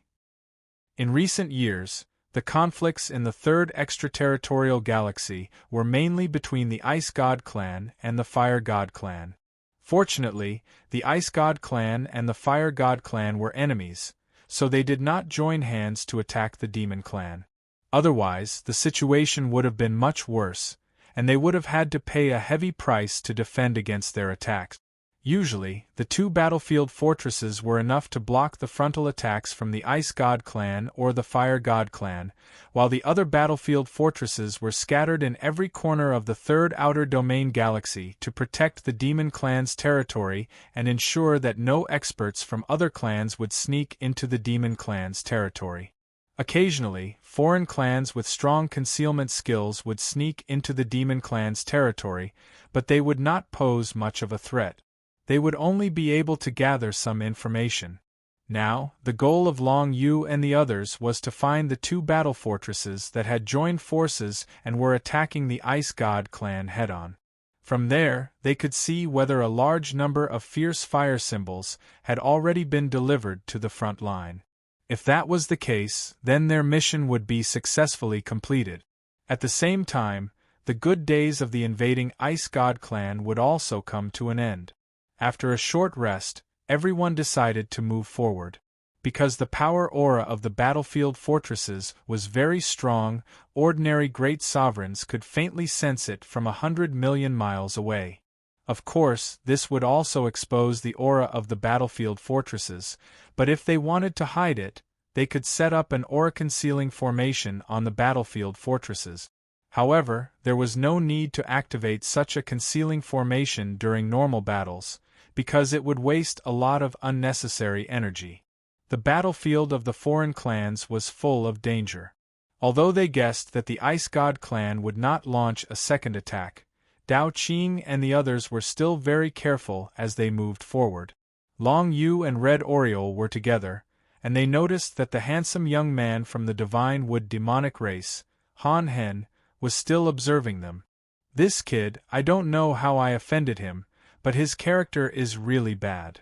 Long Yu didn't know what to do with this guy, so he shook his head and sighed to Red Oriole. In any case, Han Hen was his current teammate, so Long Yu wouldn't go too far. If Han Hen really wanted to do something to Long Yu, and if Long Yu's safety was threatened, Red Oriole definitely wouldn't sit back and watch. The current Red Oriole was different from before. In other words, even if she hadn't broken through, she wouldn't be afraid of Han Hen in a head-on confrontation. Therefore, under normal circumstances, Han Hen still wasn't a threat to Long Yu, so Long Yu couldn't be bothered to pay attention to him. However, in some special dangerous situations, Han Hen was still a ticking time bomb. In the past, Long Yu had encountered many teammates who turned against him when danger approached. He had seen many despicable people like Han Hen, so he wasn't afraid of them. After about 4 hours, Red Oriole was the first to sense a strange aura in front of them. After all, she was a great ruler, and she had also cultivated the 3rd level of a secret martial arts technique. Her spiritual sense and perception were much stronger than other great rulers. The battlefield fortresses should be arriving soon. When 2 battlefield fortresses are gathered together, their auras can be transmitted to a distance of 1 billion kilometers. However, I've used a secret martial arts technique to increase my spiritual sense perception by several times, so the battlefield fortress's true location is likely to be billions of kilometers away. This distance is already very close. Red Oriole explained her discovery to the others. The others nodded. If they used spatial divine runes to teleport a distance of billions of kilometers, they would only need the time it took for an incense stick to burn to arrive. However, that wasn't safe. The main reason was that there were dangers everywhere on the alien battlefield. If they used spatial divine runes to teleport away, they would be surrounded by alien races when they reappeared. That would be tragic. Therefore, the safest method was to fly over directly. Although it would take a lot more time, it was the best guarantee of safety. Moreover, flying wouldn't be very slow. A distance of billions of kilometers could be covered in a few hours. Most importantly, they had already entered the detection range of the battlefield fortresses. Therefore, there was basically no need to worry about their safety in this area. They could sense the aura of the battlefield fortresses. Therefore, the battlefield fortresses would definitely be aware of their movement. If any alien race experts appeared here, the battlefield fortresses would be able to send reinforcements immediately. Within 100 million kilometers of the battlefield fortresses, any expert in the battlefield fortresses could be teleported to any place within range. This kind of tyrannical support method was the fundamental defense of the battlefield fortresses. With this kind of rapid support method, it was almost impossible for the battlefield fortresses to fall as long as a large number of enemies did not appear. Therefore, when they arrived within the detection range of the battlefield fortresses, the safety of Long Yu and the others was guaranteed to the greatest extent. When they continued to move forward until they entered the defensive range of the battlefield fortresses, a group of demon race cultivators appeared in front of them. They were only at the Emperor level, and there were a total of about 10 of them. However, this group of demon race cultivators had an extremely bloody aura. Obviously, they had experienced extremely tragic killings. These were iron-blooded experts who had experienced on the battlefield of the alien races. Although they were only at the Emperor level, Long Yu subconsciously felt that if he were to fight them one-on-one, even his life might be in danger. This was because the other party had a strong killing intent. The only purpose of fighting was to kill the enemy. They did not care about the consequences when they fought, and they had rich combat experience. It was not easy to cultivate such true members of the battlefield army. However, once they grew up, as long as they stepped into the ranks of the Emperor level, they could become the trump card of the battlefield army. Soon, the group of 10 Emperor-level demon race cultivators arrived in front of Long Yu and the others. They then bowed to Long Yu and the others. They were quite respectful to everyone. "Welcome to the battlecruiser fortress. Report your name, identity, and the purpose of your visit." Even in the face of Dao Qing and the other sovereigns, these Emperor-level demon race cultivators were not very afraid. Instead, they were very professional. Although they were respectful, they still asked some basic questions. Obviously, the other party did not know that their group would come. It seemed that the mission of the Fierce Fire Talisman was kept a relatively tight secret. Battlefield Army Mercenary Dao Qing from the Blade Wing race. I have accepted the escort mission and am here to hand it in to the battlecruiser fortress. Dao Qing directly negotiated with the other party as the leader. The battlecruiser fortress was the name of the battlefield fortress in front of them.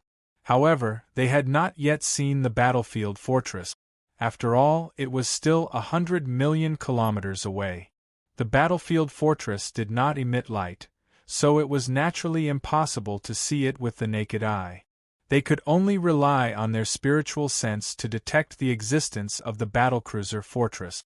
"Give me the mission number," the squad leader of the Emperor-level demon race cultivator patrol squad said. Dao Qing told them the mission number. Then, the squad leader recorded it. "Come with us. The mission has not been marked as completed yet. There are new changes. Go to the mission hall inside the fortress first. There will be specialized personnel to handle it for you." The mission had not been marked and there were new changes. Chapter 12-14. When the battlecruiser fortress appeared in front of Long Yu couldn't help but be shocked. Although the battlecruiser fortress was only a battlefield fortress, it was several times larger than the entire Bloody Fall planet. It was actually the size of a large cultivation planet. Without a doubt, the construction of such a battlefield fortress would require an innumerable amount of resources. Although it could be constructed in the pocket dimension and then taken out from the pocket dimension, the key problem was that the buildings created in the pocket dimension would become unstable once they left the pocket dimension and went to the outside world. Therefore, a huge battlefield fortress like the battlecruiser fortress had to be built with precious materials from the outer cosmos. Only then could it withstand the continuous battles on the battlefield of the foreign races. If it was made of ordinary materials, this battle fortress would have been destroyed countless times. However, this battle fortress named Battlecruiser Fortress had existed for 72 years. It was considered relatively old among battle fortresses. Ordinary battle fortresses would gradually deteriorate after 50 years. After all, they had been through too many battles and suffered too much damage from the non-human kind. Many irreparable scars accumulated over time, and they would be completely scrapped after 50 years.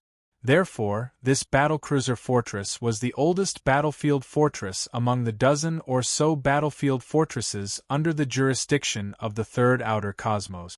It had existed for 72 years and had repelled countless foreign invasions. It was not an exaggeration to say that it was the spiritual pillar of the cultivators in the third outer cosmos. The battlecruiser Fortress lives up to its name. Although I've been in the third outer cosmos for half a year, this is the first time I've seen the legendary battlecruiser Fortress. Not only Long Yu, but the other great sovereigns and demon cultivators were also filled with emotion when they saw the magnificent battlecruiser Fortress. Although they were all great sovereigns, and there were definitely structures more magnificent than the battlecruiser Fortress in their respective small worlds, the difficulty of building a colossal structure like the battlecruiser Fortress in the Beyond Heaven world was trillions of times more difficult than building one in a small world. Because of this, there were only a little over 30 battlefield fortresses in the entire demon race's territory. If it was easy to build a battlefield fortress, the demon race's territory would have expanded by more than 10 times. Of course, it wasn't easy for any race to build a battlefield fortress. This wasn't something that could be casually built with some ordinary materials. Within the battlefield fortress, there were countless magic arrays. These magic arrays were not only the foundation of the battlefield fortress daily operations, but they were also the core of the battle against the foreign races. On the battlecruiser Fortress, which was many times larger than planet Xueluo, there were tens of millions of formations with different functions. Some were for detection, some were for concealment, some were for attack, some were for defense, and some were for teleportation. If the non-humankind wanted to break into a battle fortress, they would have to pay 10 times the price of the number of people defending it. Only then would they be able to break into a battle fortress.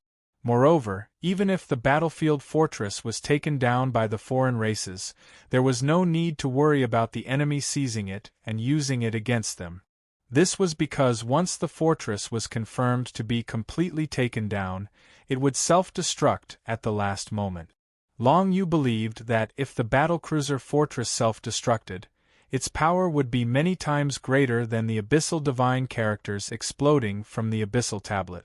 If that happened, none of the foreign races that attacked the battlecruiser Fortress would be able to escape. They would all turn into dust in the universe. Following Dao Qing and the others, Long Yu and Red Oriole also entered the interior of the battlecruiser Fortress. They used a teleportation formation on the surface of the battlecruiser Fortress to teleport to the largest mission hall in the battlecruiser Fortress to check on the status of the mission. Inside the battlecruiser Fortress, Long Yu looked around. He found that most of the people in the battlecruiser Fortress reeked of blood and slaughter. Almost everyone in the battlecruiser Fortress had killed countless foreign races. Of course, during this process, Long Yu believed that many more cultivators had died on the battlefield of the foreign races, and they couldn't see them. After arriving at the largest mission hall, Long Yu and the others found that there were quite a lot of people here. Most of them were monster cultivators, but there were also a few human cultivators. After all, the monster race and the human race had been allied for a long time. Even now, both sides were working hard to maintain this alliance. Therefore, there were all kinds of compensation and promotion measures for the strong of the other race to come to their territory. As the leader of the group, Dao Qing went to inquire about the status of the mission. Long Yu, Red Oriole, and the others waited in the back hall for news. Soon, Dao Qing walked over with a gloomy face. The situation doesn't look good. The army sent a total of 5 waves of bait. We were only one of them to attract the attention of the ice god race. Dao Qing glanced at everyone and said in a low voice, "Our 5 waves of bait have successfully attracted the attention of the ice god race. However, apart from our group, the other 4 groups have been completely wiped out." What? When everyone heard this news, their faces were instantly filled with shock. Although they felt lucky that they were still alive, they really did not think that the truth would be like this. It turned out that a total of 5 waves of bait had been sent out to attract the firepower, and only their side had survived. Moreover, their team of 13 people was still alive. This could almost be said to be unbelievable. Everyone couldn't help but look at Red Oriole and Long Yu. There was no doubt that they had been attacked by the Ice God clan twice on their way here. The first time, the 6 Ice God clan experts had been hiding in the surroundings. If Long Yu hadn't used some special method to lure them out, some of their team members would have been killed at that time, and there would have been casualties. Even more frightening was that if they hadn't killed the 6 Ice God race Great Sovereigns in advance and made them hide until they met up with the 40 Ice God race Great Sovereigns, it was likely that none of them would have made it to the battlecruiser fortress alive. From the fact that the other 4 bait groups had been completely wiped out, it could be seen that the overall strength of the Ice God race was very terrifying. If there were nearly 50 Ice God race Great Sovereigns on each side, then for this mission, the Ice God race had mobilized a total of more than 200 Great Sovereigns. This was already equivalent to the total number of Great Sovereigns in 3 or 4 galaxies. One had to know that these were Great Sovereigns, not ordinary sovereigns. Long Yu, Red Oriole, and the others had fought against the White Feather Monstrous Clan, the Black Scale Monstrous Clan, and the other 3 monstrous clans. Even if all 4 monstrous clans were combined, they wouldn't have as many as 200 great rulers. Each monstrous clan only had 30 to 40 great rulers on average. From this point of view, in order to stop the large number of fierce fire symbols from being sent to the front line, the Ice God race had actually sent more than 5 demonic beast races with all their high-end forces to venture deep into the territory of the demonic beast race. In the end, 4 of the 5 bait groups that the demonic beast race had sent to attract the firepower of the demonic beast race were completely wiped out. However, if the 4 groups fought so fiercely, the Ice God race's side must have suffered a lot. Of course, the Ice God race's losses had nothing to do with Long Yu. If that's the case, where are the fierce fire symbols? Haven't they been sent to the front line yet?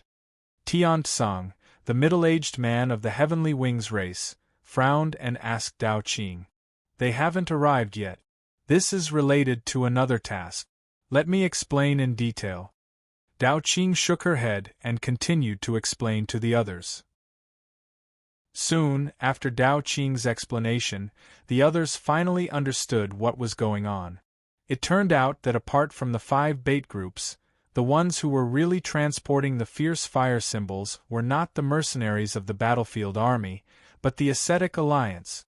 The Ascetic Cultivator Alliance was a well-known organization in the territories of the Human Clan and the Demon Clan. It had a strong influence in both territories. It had branches in the major cultivation planets of the galaxies in the territories of the 2 races. This was not the first time that Long Yu had heard of this name. The Ascetic Alliance. The Sufferers Alliance. Long Yu could not help but think of these 2 organizations with similar names. The Ascetic Alliance was called the Elixir Sect, and it seemed that it was not limited to the Human Clan and the Demon Clan. It was an organization that spanned the entire Beyond Heavens world and had branches in many races. This was an extremely mysterious organization. Most of the practitioners of the Human Clan and the Demon Clan only knew that the elixirs produced by the Ascetic Alliance were second to none in the world, but they had never seen the members of the Ascetic Alliance. Once the elixirs refined by the members of the Ascetic Alliance were put on the market, they would definitely be sold at an incredible price. Long Yu had obtained an elixir left by a member of the Ascetic Alliance in the realm of 9 serenities, and he had not finished using it yet. Almost all the healing elixirs he had were obtained from the wreckage of the small world of the Ascetic Alliance. This was all thanks to the Jiuyo Dragon Emperor. After all, it was the Jiuyo Dragon Emperor who had captured a member of the Ascetic Alliance and forced him to refine elixirs for the Jiuyo Dragon Emperor in the realm of 9 serenities. But the Ascetic Alliance was different. The Ascetic Alliance was mainly spread throughout the Demon Clan and the Human Clan. Long Yu had met one of their members before. It was the Heaven Prison Thunder Emperor whom he had met in the Divine Battle World. When he was in the Emperor realm of the King Path Secret Land, Long Yu had fought against the Heaven Prison Thunder Emperor. He found that the Heaven Prison Thunder Emperor was very familiar with the power of the 5 elements at the beginning, and his physical strength was extremely terrifying, much stronger than that of Long Yu at that time. Chapter 12:15. When Long Yu heard the name, Ascetic Alliance, from Dao Qing, he subconsciously thought of the Heavenly Prison Thunder Emperor and his father, Long Zitian, whom he had yet to find. He immediately felt his heart throbbing. Of course, he wasn't too excited about this because the Bitter Walkers Alliance was too big. Even if he met up with the members of the Bitter Walkers Alliance who were participating in this mission to escort the fierce fire talismans, the possibility of him meeting the Heavenly Prison Thunder Emperor was too low. Right now, the people of the Ascetic Alliance have just been stopped by over 200 Ice God Great Rulers. The situation is rather dangerous. The large legions of the Battlefield Legion are all held up by the Ice God race at the front line and can't return. Therefore, the Battlecruiser Fortress and another nearby fortress have already issued a reinforcement mission. Dao Qing continued, "Our previous mission can be considered completed. If you don't want to continue, you can go directly to receive 100,000 battlefield army merit and the mission will be over. If you want to continue, go and reinforce the people of the Ascetic Alliance. When the fierce fire runes are delivered to the front line, the reward of 100,000 battlefield army merit will be doubled." Hearing Dao Qing's words, everyone was overjoyed. The choice given to them by the Battlefield Corps was really not bad. If they were afraid of danger, they could just claim the reward from the previous mission. But if they were willing to continue escorting the fierce flame talismans to the front line where the Battlecruiser Fortress was located, then their reward would be doubled. Doubling the reward was really a very tempting condition. 100,000 battlefield army merit could already be exchanged for a lot of cultivation resources. If it was doubled, many people's martial realm and cultivation might break through as a result. However, Long Yu was a little puzzled. Right now, he was only a 5-star emperor. When he accepted the mission, he had already said that if he completed the mission, he would only receive 5,000 battlefield army merit. Even if it was doubled, it would only be 10,000. It was really too little. Most importantly, although Long Yu's martial realm was relatively low, his demand for cultivation resources, especially creations, was not lower than others. "How about it, do you want to go?" Long Yu turned his head and asked Red Oriole. Red Oriole chuckled, "Wouldn't I be letting myself down if I don't go? This is a reward of 100,000 merit points, I don't want to give it up. Moreover, our follow-up mission this time is to reinforce the Ascetic Alliance, so the danger is much lower than before. It would be a waste not to go." "Well said. I also intend to continue participating. Now let's vote by a show of hands. If you want to continue participating, you can stay here. If you don't want to continue, you can go collect your reward. Let's part ways here." The burly man, Dao Qing, looked around and said solemnly to everyone, "I'll join." Tian Tsang and Hai Shu were naturally on the same side as Dao Qing. Since Dao Qing was participating, the two of them had no reason not to participate. All three of them were from the Colossal Wing Galaxy, where the various races were known for their unity. Especially now that the rewards were better, they could not back down. "I'll join too." The Firebird Hegemon nodded as well, quickly coming to a decision. As far as he was concerned, he had reached a bottleneck in the martial Dao. If he wanted to increase his cultivation base, the easiest way was to experience life and death battles and attempt to make a breakthrough. Therefore, the Firebird Hegemon did not participate in this mission for the 100,000 merit point. His main goal was to break through the bottleneck in his cultivation base and step into a higher martial Dao realm. There's still us. On the other side, the Purple Skywolf and the Black Flood Dragon, two Yao cultivators, also stood up, indicating that they would continue participating in the reinforcement mission. These two Yao cultivators were quite strong, at least much stronger than the other first-stage sovereigns. The Black Flood Dragon had mastered the power of the dual attribute divine text of Black Thunder. Its power was not much weaker than the power of the revelation-level divine text. Moreover, he had completely mastered it, and when combined with his divine abilities and martial techniques, he could unleash extremely terrifying power. When Dao Qing's team was attacked by the second Ice God Sovereign, the Black Flood Dragon had contributed greatly to the team. As for the Purple Skywolf, he had mastered a first-grade divine array, Sky Fiend, which could summon countless purple lightning bolts to bombard the opponent.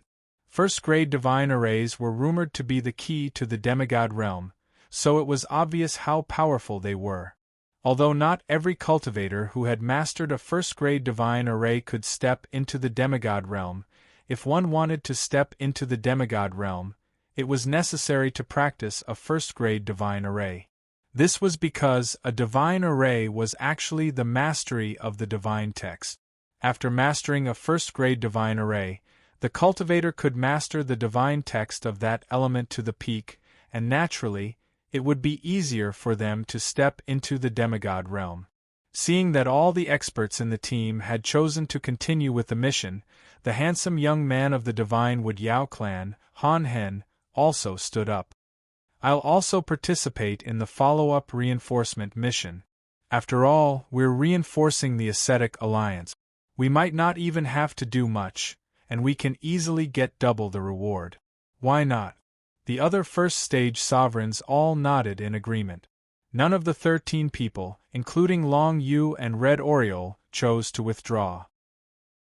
All right, if that's the case, we'll set off as a small team.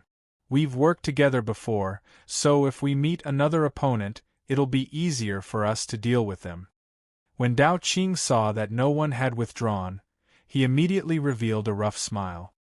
He had been worried that if too many people withdrew, it would increase the difficulty of the reinforcement mission. However, it seemed that his worries were unnecessary. Of course, it was easier with more people. Although the ascetic alliance already had more than 200 sovereigns escorting this large batch of fierce fire talismans, the more reinforcements there were, the better the chances of success.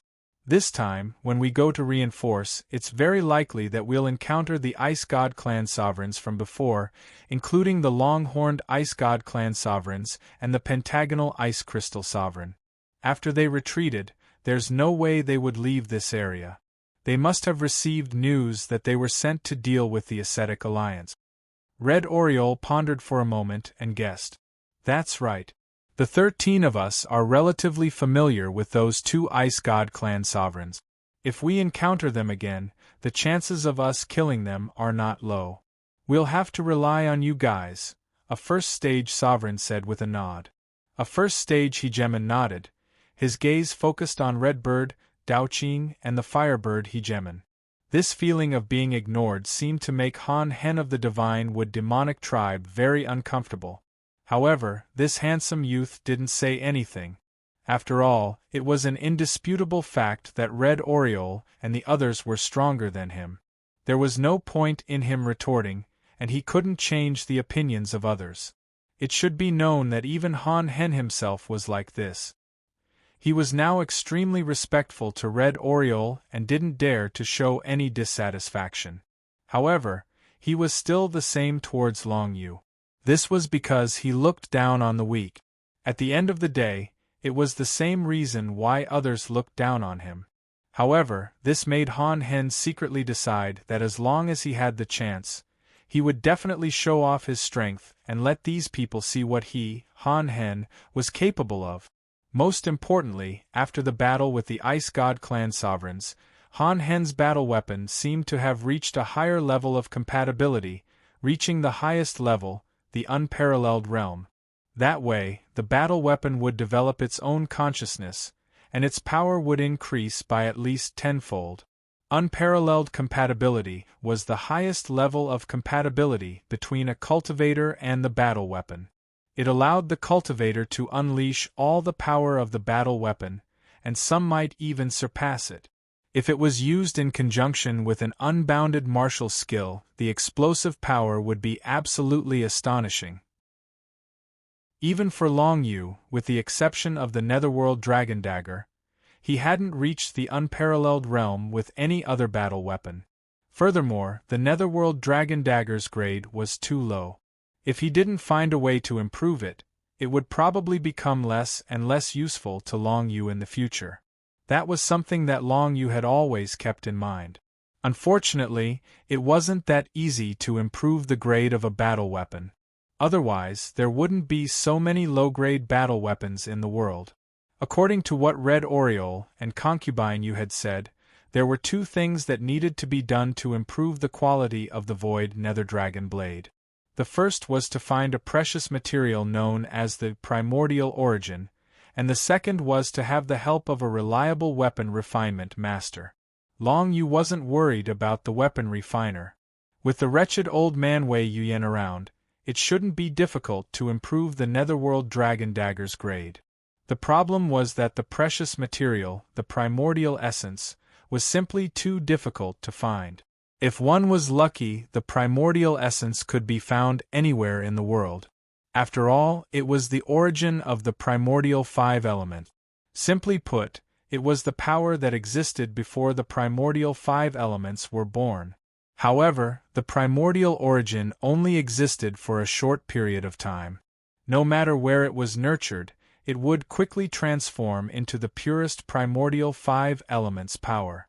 Because of this, it was extremely difficult to obtain the primordial origin. It was safe to say that almost all the cultivators in the world wanted to improve the grade of their most commonly used battle weapon. However, the amount of the primordial essence that they could obtain was very little. In the entire territory of the demon race, it could only be seen a few times in a year. It was more about luck than strength. That was the most difficult part. Even for a demigod, it wasn't easy to obtain the primordial essence. After they decided to continue with the reinforcement mission, they soon prepared to set off. Before they set off, they bought some fierce fire runes in the market of the battlecruiser fortress. The fierce fire runes weren't exclusive to a legion on the battlefield. As long as one knew how to refine them, any weapon refiner with a certain level could refine them and use them in battle. Chapter 12:16. Although the Fierce Flame Talisman was a consumable tool, its fundamental nature was similar to that of a battle weapon. It was a tool refined by a weapon refiner to be used in battle. However, the energy it could store was limited, so it was unable to continuously regenerate energy like a battle weapon could. Compared to the battle weapon, however, the advantage of consumable tools like the Blaze Talisman was very obvious. The cost of refining them was relatively low. The materials needed to refine an Archean battle weapon could definitely be used to refine at least 10 high-quality Blaze Talismans. The power of a Blaze Talisman in an instant was definitely not inferior to a cultivator who had reached the highest level of fusion with an Archean battle weapon. It was easy to imagine that such a thing could definitely turn the tide of a battle at a crucial moment. Unfortunately, the refining method of consumable tools like the Blaze Talisman could only be grasped by the human race and the demon race's battle armies. Therefore, they could only refine high-quality Blaze Talismans. As for the other civilian weapon refiners, although they could also refine Blaze Talismans, the quality of the Blaze Talismans they refined was much lower, and their power was not even 1/10 of the ones refined by the official battle armies. Of course, it was better than nothing. After all, the Blaze Talismans were not expensive. Therefore, Dao Qing paid for a total of 39 Blaze Talismans. Everyone in the team could get 3, which would at least double the team's combat strength when facing the Ice God clan. The 15 Blaze Talismans that Dao Qing had taken out from the storage ring of the escort mission had all been used up when the team repelled the second wave of Ice God clan's great sovereigns. Therefore, since they were going on a journey, they naturally had to prepare more things. In addition, the blue-haired woman, Hai Shu, even bought a fire shield wall talisman from the battlecruiser fort's trading area. The quality of the talisman was quite high, and it could hold off a third-phase dominator from the Ice God race for a long period of time. Thus, the safety of the group was guaranteed to the greatest extent. After all the preparations were done, the team set off under Dao Qing's lead. They accepted the follow-up mission to reinforce the Bitter Walker alliance. Through the teleportation formation in the battlecruiser fortress, they would soon be teleported to the area where the Bitter Walker alliance was fighting. Be careful when you go over there. Although we're in the demon race's territory, since the other party dared to come here, they must have some hidden trump cards. Once there's danger, pay attention to your own safety. I don't want to see more casualties in this mission, Dao Qing said to everyone with a solemn expression. I just inquired about the situation in the battlecruiser fortress. It turns out that there are countless Ice God clan powerhouses attacking at the front line, not giving the two battle fortresses any time to catch their breath. Tian Tsung returned to the crowd and said in a low voice, although the two battlefield's fortresses here have joined forces, the Ice God clan has 3 battlefield's fortresses nearby, which have stalled the main forces of our 2 battlefield's fortresses. There is no way for them to reinforce the ascetic alliance, so they can only rely on the mercenaries of the battlefield. No matter what, the Ice God clan is very ambitious now. We can't let them succeed in any step of their plan. Dao Qing nodded. After saying this, she activated the teleportation array and teleported everyone away. After a burst of white light, Long Yu opened his eyes and found himself, Red Oriole, Dao Qing, and the others once again appeared in a boundless, pitch-black void. However, this time, as soon as Long Yu arrived in this void, he could feel the murderous and bloody aura in this area. From a certain direction in the distance, there were waves of tyrannical energy constantly spreading, and Long Yu and the others could clearly feel it. The battlefield between the Ascetic Alliance and the Ice God clan, which has a total of more than 400 great sovereigns, should be right in front of us. Everyone, let's move together as much as possible in order to ensure our safety. Dao Qing instructed with a solemn expression. This was a matter of life and death, so the others naturally did not dare to say anything. They all nodded in agreement. In this chaotic battlefield where more than 400 great sovereigns were fighting, if they did not stick together, they would not even know how they died. Even Red Oriole, Dao Qing, and the others, who had reached the 3rd phase of great sovereigns, would only die if they entered the battlefield without a team. It should be known that more than 400 great sovereigns were equivalent to the peak strength of the White Feather Beastkin clan by 10 times. The Ice God clan rarely launched a battle and invasion of this scale.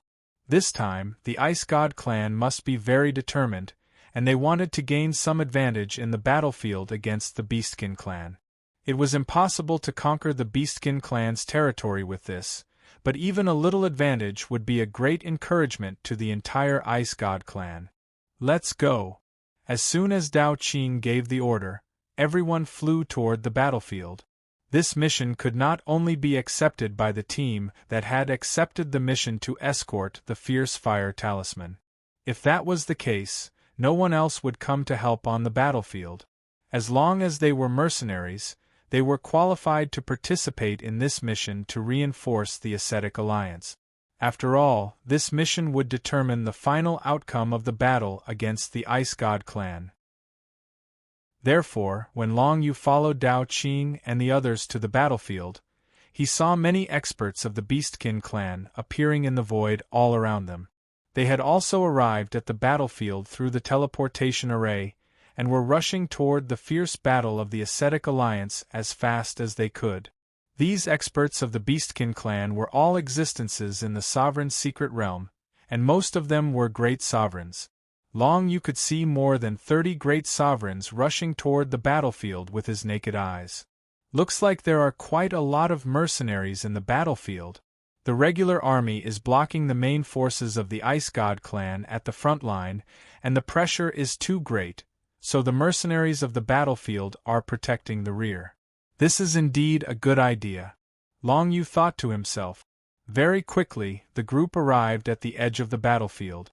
From afar, they could see that the ice attribute divine runes had already enveloped the entire space in front of them. Frigid chi continuously spread out in all directions. Shockingly, it was a completely activated absolute ice sealing array. Within this absolute ice sealing array, the figures of the Ice God clan's great sovereigns and the experts of the ascetic alliance could be vaguely seen, but because of the boundless frigid air, they could not see clearly. Even their spiritual senses were weakened to a certain extent, and some were even blocked. What should we do? If we rashly enter the absolute ice sealing array, I'm afraid the situation will be very bad. Dao Qing and the others did not expect to see such a situation. The Ice God clan's great sovereigns had actually constructed the absolute ice sealing array. Under such circumstances, it was at least 100 times more difficult for them to use their strength, because the absolute ice sealing array was an area of effect attack and control array.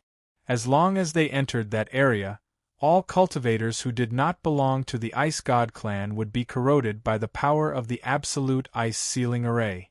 The corrosion of the absolute ice sealing array was mainly to slow down the speed and control the freezing effect, and the terrifying frigid air could cause permanent damage to the cultivator's meridians.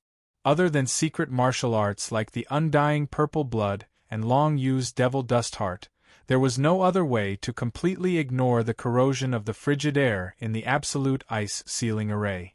In addition, within the absolute ice sealing array, no one knew the situation of the battle between the Ice God clan and the Ascetic Alliance. If the people of the Ascetic Alliance were at an absolute disadvantage, then others who entered the absolute ice sealing array would only be sending themselves to their death. I don't want to take the risk, the Firebird Hegemon said in a low voice. This was what the vast majority of the others were thinking as well. Aside from Long Yu's group of 13, the other mercenaries who had come to reinforce the battlefield had all arrived at the outskirts of the absolute ice sealing formation. They stared helplessly at the ice formation that covered an enormous area. Most importantly, when they were outside the absolute ice sealing formation, they couldn't sense any divine text power other than the ice divine text. Although the absolute ice sealing formation had a shielding effect, it couldn't possibly shield the aura of other divine text powers, right? There were no other divine characters or auras inside. It was hard not to think that something unexpected had happened. It was even possible that the Ascetic Alliance's great sovereigns had all been wiped out. Why don't we join up with the others and break in together? Han Hen, the handsome young man of the Divine Wood Demonic clan, suggested tentatively. Impossible. The Black Water Dragon demonic cultivator looked around. Although there were many mercenaries who had come to reinforce the Ascetic Alliance, they obviously had their own circles and factions. If they wanted to unite so many people, there would definitely be a big conflict. Not to mention, who would be the leader and give orders was a big problem. Therefore, the possibility of joining up with other mercenaries was not high. Even if someone wanted to, the effect would definitely not be good.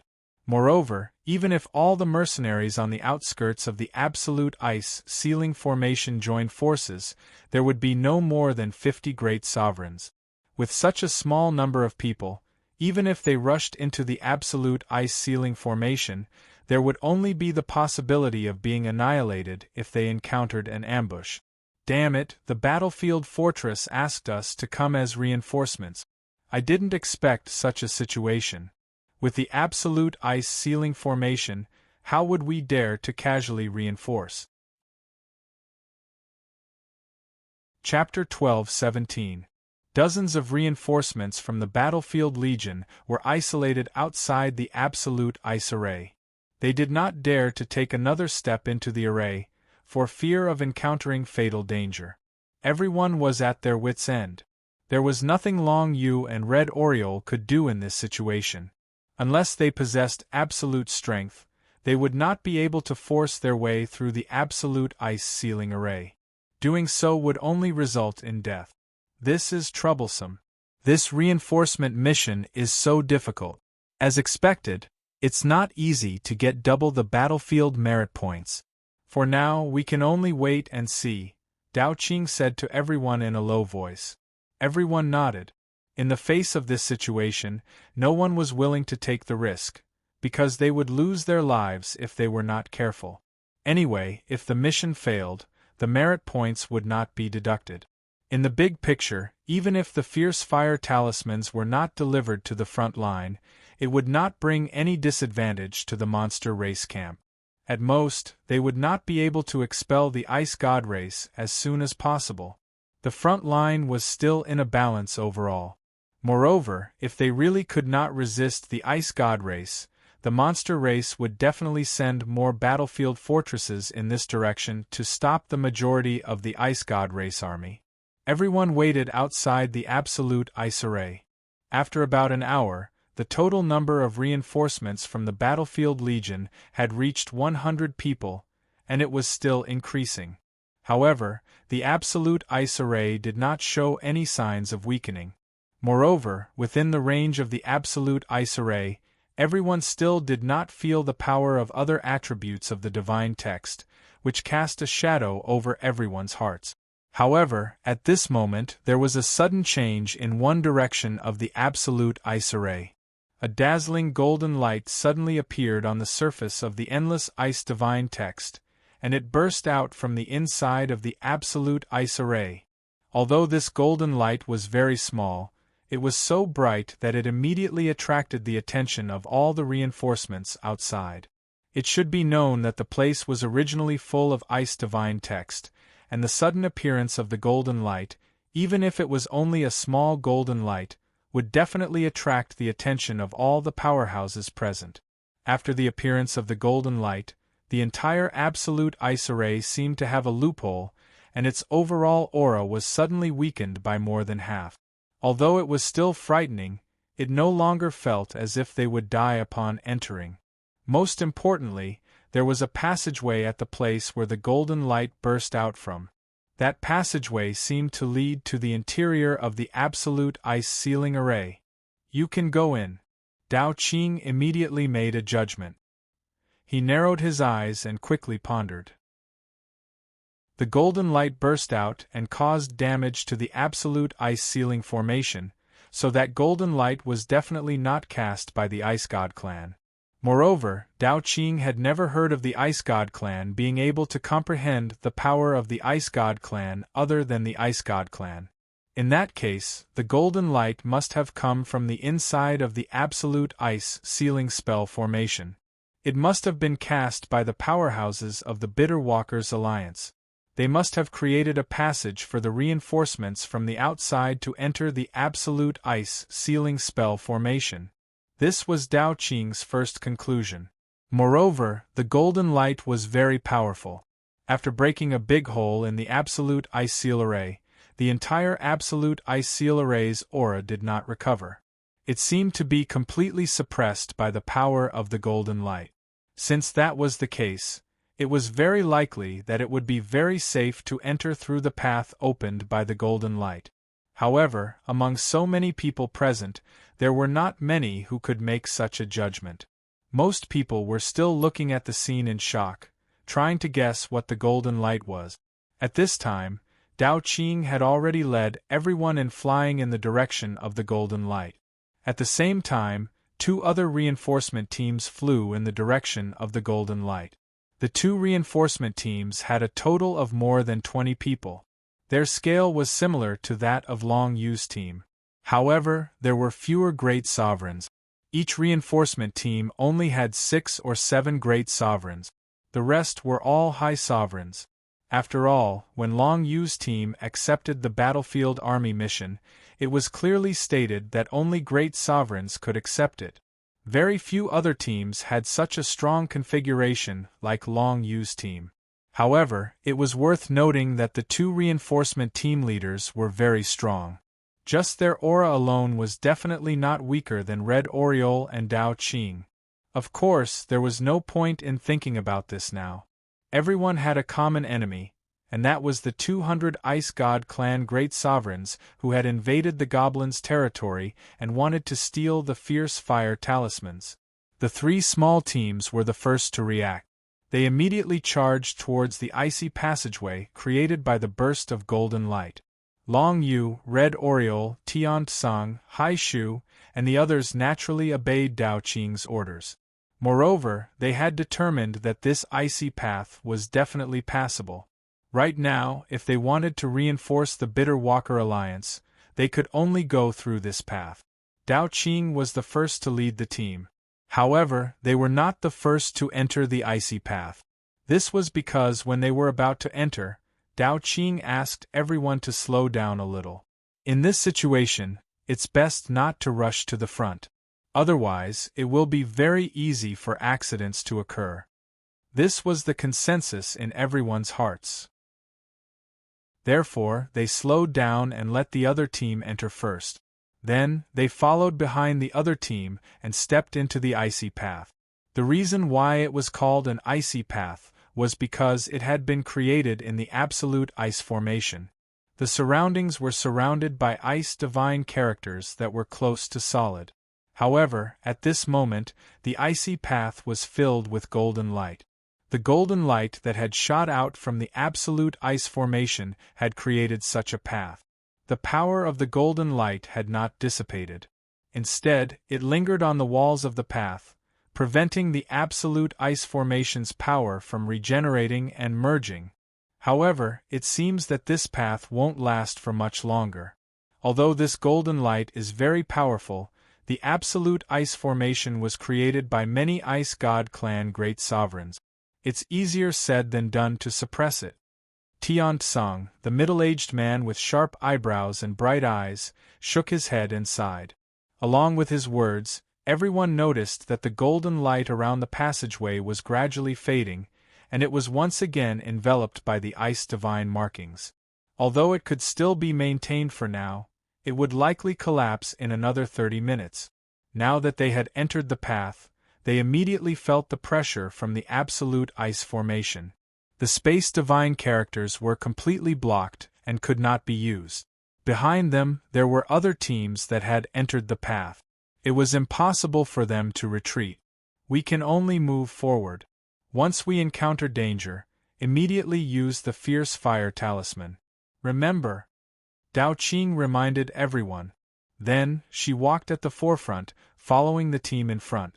They continued to walk along the path, toward the absolute ice formation. At this moment, the absolute ice formation had been formed. It had become a large area of ice. The cold air was extremely oppressive. In such a place, they could encounter sneak attacks from the Ice God clan great sovereigns at any time. Although it was very difficult for the Demon clan to move forward in the absolute ice formation, for the Ice God clan, the absolute ice formation was like their nest. They could move freely in it, just like fish in water. Therefore, as soon as they stepped into the path, everyone was completely alert. They were ready to fight at any time. As they walked deeper into the absolute ice sealing spell matrix, they became more and more confused. Because they didn't see any Ice God clan or cultivators from the Ascetic Alliance. The absolute ice formation was here. Where on earth had the others gone? I remember that there were still divine runes surging here at the beginning, but when we arrived, there was only this absolute ice sealing array left. Did something happen? Long Yu guessed. But considering that the golden light that had just appeared had broken the absolute ice formation, he knew that there must be people from the Ascetic Alliance in this formation. No matter what, as long as they followed this path to the end, they should know what was going on. Everyone continued to move forward. After the time it takes for 2 incense sticks to burn, the last passageway finally began to collapse. A total of 6 or 7 teams took advantage of this time to enter the absolute ice sealing array. There were more than 50 people in total, which was about half of the reinforcements. As for the remaining half, they had completely lost the opportunity to enter the absolute ice formation. If they completed the task, they would not be rewarded. Of course, from their point of view, this was not a bad choice. After all, entering the unknown absolute ice seal array was a little too dangerous. Even with the guidance of the golden light, the probability of dying inside was still very high. The teams that had no confidence in their own strength, of course, hesitated and did not dare to enter until the path collapsed and they lost their last chance. And at this time, the team that stepped into this ice path had finally reached the end of the path. What appeared in front of them was a mysterious scene. Long Yu, Dao Qing, and the others followed closely behind.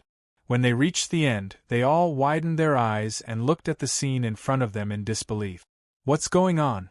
Why did a space-time tunnel appear here? All the cultivators who knew about the space-time tunnel were shocked. As for Long Yu, he saw that at the end of the passageway, there was actually a 5-colored vortex of energy. The vortex was constantly rotating, and contained the boundless power of the divine runes of space. It was as though anyone who stepped into it would be sucked into the primal chaos void. Space-time tunnel. Chapter 12:18. Red Oriole was right next to Long Yu. When she saw Long Yu frown, she knew that he did not know what the space-time tunnel was. However, this was also considered normal. After all, the space-time corridor was not something that ordinary cultivators could see. Although Long Yu's cultivation and combat talent was very good, his martial arts realm and cultivation were still too low. It was completely normal that he had not seen many things. Red Oriole explained to Long Yu with a solemn expression, the space-time tunnel is something created by gathering the power of the 5 elements. It is similar to the space-time mark, but its nature is still different. After Red Oriole's explanation, Long Yu finally knew what the space-time tunnel was. It turned out that the space-time tunnel was based on the space-time mark and added the power of the 5 elements to build a tunnel that could cross time and space and connect the 2 ends of the vast world. It was an extremely convenient way to travel. However, the energy required to build a space-time tunnel was too great. It was so great that even a cultivator at Red Oriole's level could not build a space-time tunnel. Even if there were 100 or 1,000 Red Orioles, they would not be able to build a space-time tunnel. Of course, the construction of a space-time tunnel was a very complicated matter. Red Oriole did not even understand the principles, so it was naturally impossible for her to build one. Not to mention the level of energy required to build a space-time tunnel, the key was that she did not understand the principles, so it was impossible for her to succeed no matter what. So it's a super long-distance teleportation portal. Long Yu understood from Red Oriole's words that a huge price had to be paid in order to build a teleportation portal. According to Red Oriole, even a demigod would not be able to build a space-time tunnel on their own. Since that was the case, the space-time tunnel that had appeared in this place was very dangerous for Long Yu, Dao Qing, and the other cultivators who had come as reinforcements. The Ice God clan had spent so much effort to build a space-time tunnel in the absolute ice seal formation. They must be plotting a lot. If it's just to stop us from sending the glyph of fierce fire to the front lines, there's no need to build a space-time tunnel at all. It seems that this space-time tunnel is a big plan of the Ice God clan, Dao Qing said in a deep voice. All the cultivators who came to the end of the ice passage and saw the entrance of the space-time tunnel looked extremely serious. Because the appearance of the space-time tunnel here meant that the super experts of the Ice God clan could come here at any time. Everyone knew that this space-time tunnel must lead to the place where the Ice God clan gathered. On the other side of the space-time tunnel, there must be countless strong warriors of the Ice God clan. Not necessarily. The space tunnel might have been built by the strong warriors of the Ascetic Alliance. It might not have been built by the Ice God clan. A nearby third phase great sovereign expert said with a serious expression. However, even though this person had made such a guess, even he didn't believe it. After all, the possibility of this guess being true was too small. The Ascetic Walker Alliance had sent more than 200 great sovereigns this time. It was almost impossible to construct a space-time tunnel with just 200 great sovereigns, unless there was a demigod among them. However, How could a super expert in the demigod level be seen so easily? If there was a demigod in the escort team of the Ascetic Walker Alliance, how could they be stopped here by the Ice God clan? Moreover, demigod experts usually wouldn't make a move easily, unless it was a major battle that concerned the survival and development of the demon clan. Therefore, under the current situation, this space-time tunnel was very likely built by the strong warriors of the Ice God clan. As for the end of this space-time tunnel, no one knew where it was. Should we go in? In front of the space-time tunnel, everyone began to hesitate. Faced with the current situation, most of them had lost their courage. No one knew whether they would encounter the main force of the Ice God clan after passing through the space-time tunnel. If that happened, they would walk right into the trap and be killed by the other party. If they died like that, it would be meaningless. If the risk factor of a cultivator breaking into the absolute ice ceiling formation was 1, then the risk factor of entering the space-time tunnel was definitely more than 10. In other words, after entering the space-time tunnel, their chances of survival would be reduced to close to 0. It was more than appropriate to describe what they were going to do next as having a 90% chance of survival. We're already here. If we don't go in, we'll be doing ourselves a disservice. The Ice God clan is a great enemy of the Demon clan. Although we don't know what schemes they have, we must stop them no matter what. The leader of the third phase Great Dominator team, who was walking at the front, turned around and glanced at the more than 50 people present. He said resolutely and bravely, "We're not fighting alone. I believe that there are still seniors of the Ascetic Walker Alliance in front of us. Right now, it's very likely that they need help. Since we're already here, if you're willing to fight, then follow me, Lei Han, into the space-time tunnel. If we can destroy one of the Ice God clan's plans this time, I, Lei Han, will personally give you a reward that will satisfy everyone. Do you believe in me, Lei Han?" It's Lei Han.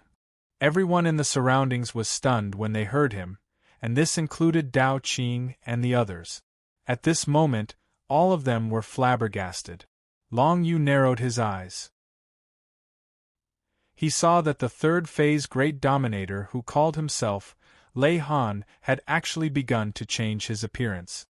Originally, this person looked delicate and pretty, but his true appearance was that of a blind man. However, his entire body was covered in a deep purple lightning, and his aura was extremely strong. "Who is Lei Han?" Long Yu asked Red Oriole softly. "I didn't think it would actually be him. I really didn't recognize him at first."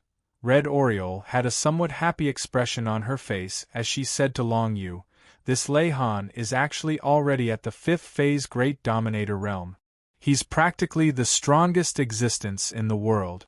Although there's still a gap between him and demigods and peak Great Dominators like Master Bai Yun, he's already stronger than my cousin Xueluo. This guy, his wife was killed by the Ice God clan, so he has an unforgettable hatred for the Ice God clan. 5th phase Great Dominator. That's right, I still haven't asked you. How many phases are there in the Great Dominator realm?" Hearing this, Long Yu was somewhat puzzled, but he still asked. This kind of question was probably known by everyone except him, right? There's a total of 7 phases. Above the 7th phase Great Dominator is the peak of the demigod realm. Red Oriole glanced at Long Yu and laughed delicately. "You're quite ambitious. You still want to step into the demigod realm, right? But that's how it should be. This is the man that my Blood Demon clan's princess has taken a fancy to." Demigod. Hearing this, Long Yu murmured in his heart. Was his goal really to become a demigod? Or to surpass the demigod realm and reach a realm that no one had reached yet? Long Yu didn't know, but his ultimate goal had always been to explore the origin of this world, as well as the reason why he had transmigrated to this world. If he wanted to achieve this goal, perhaps even a demigod would not be able to do it. Shaking his head, Long Yu didn't think too much about it. In any case, the most important thing right now was to enter the spacetime tunnel and see what the Ice God clan was up to.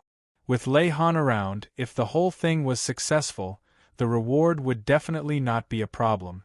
It was just that it was a little dangerous to participate. Moreover, Lei Han was a fifth-phase Great Dominator and had a blood feud with the Ice God clan. He would definitely be the most reliable at the critical moment.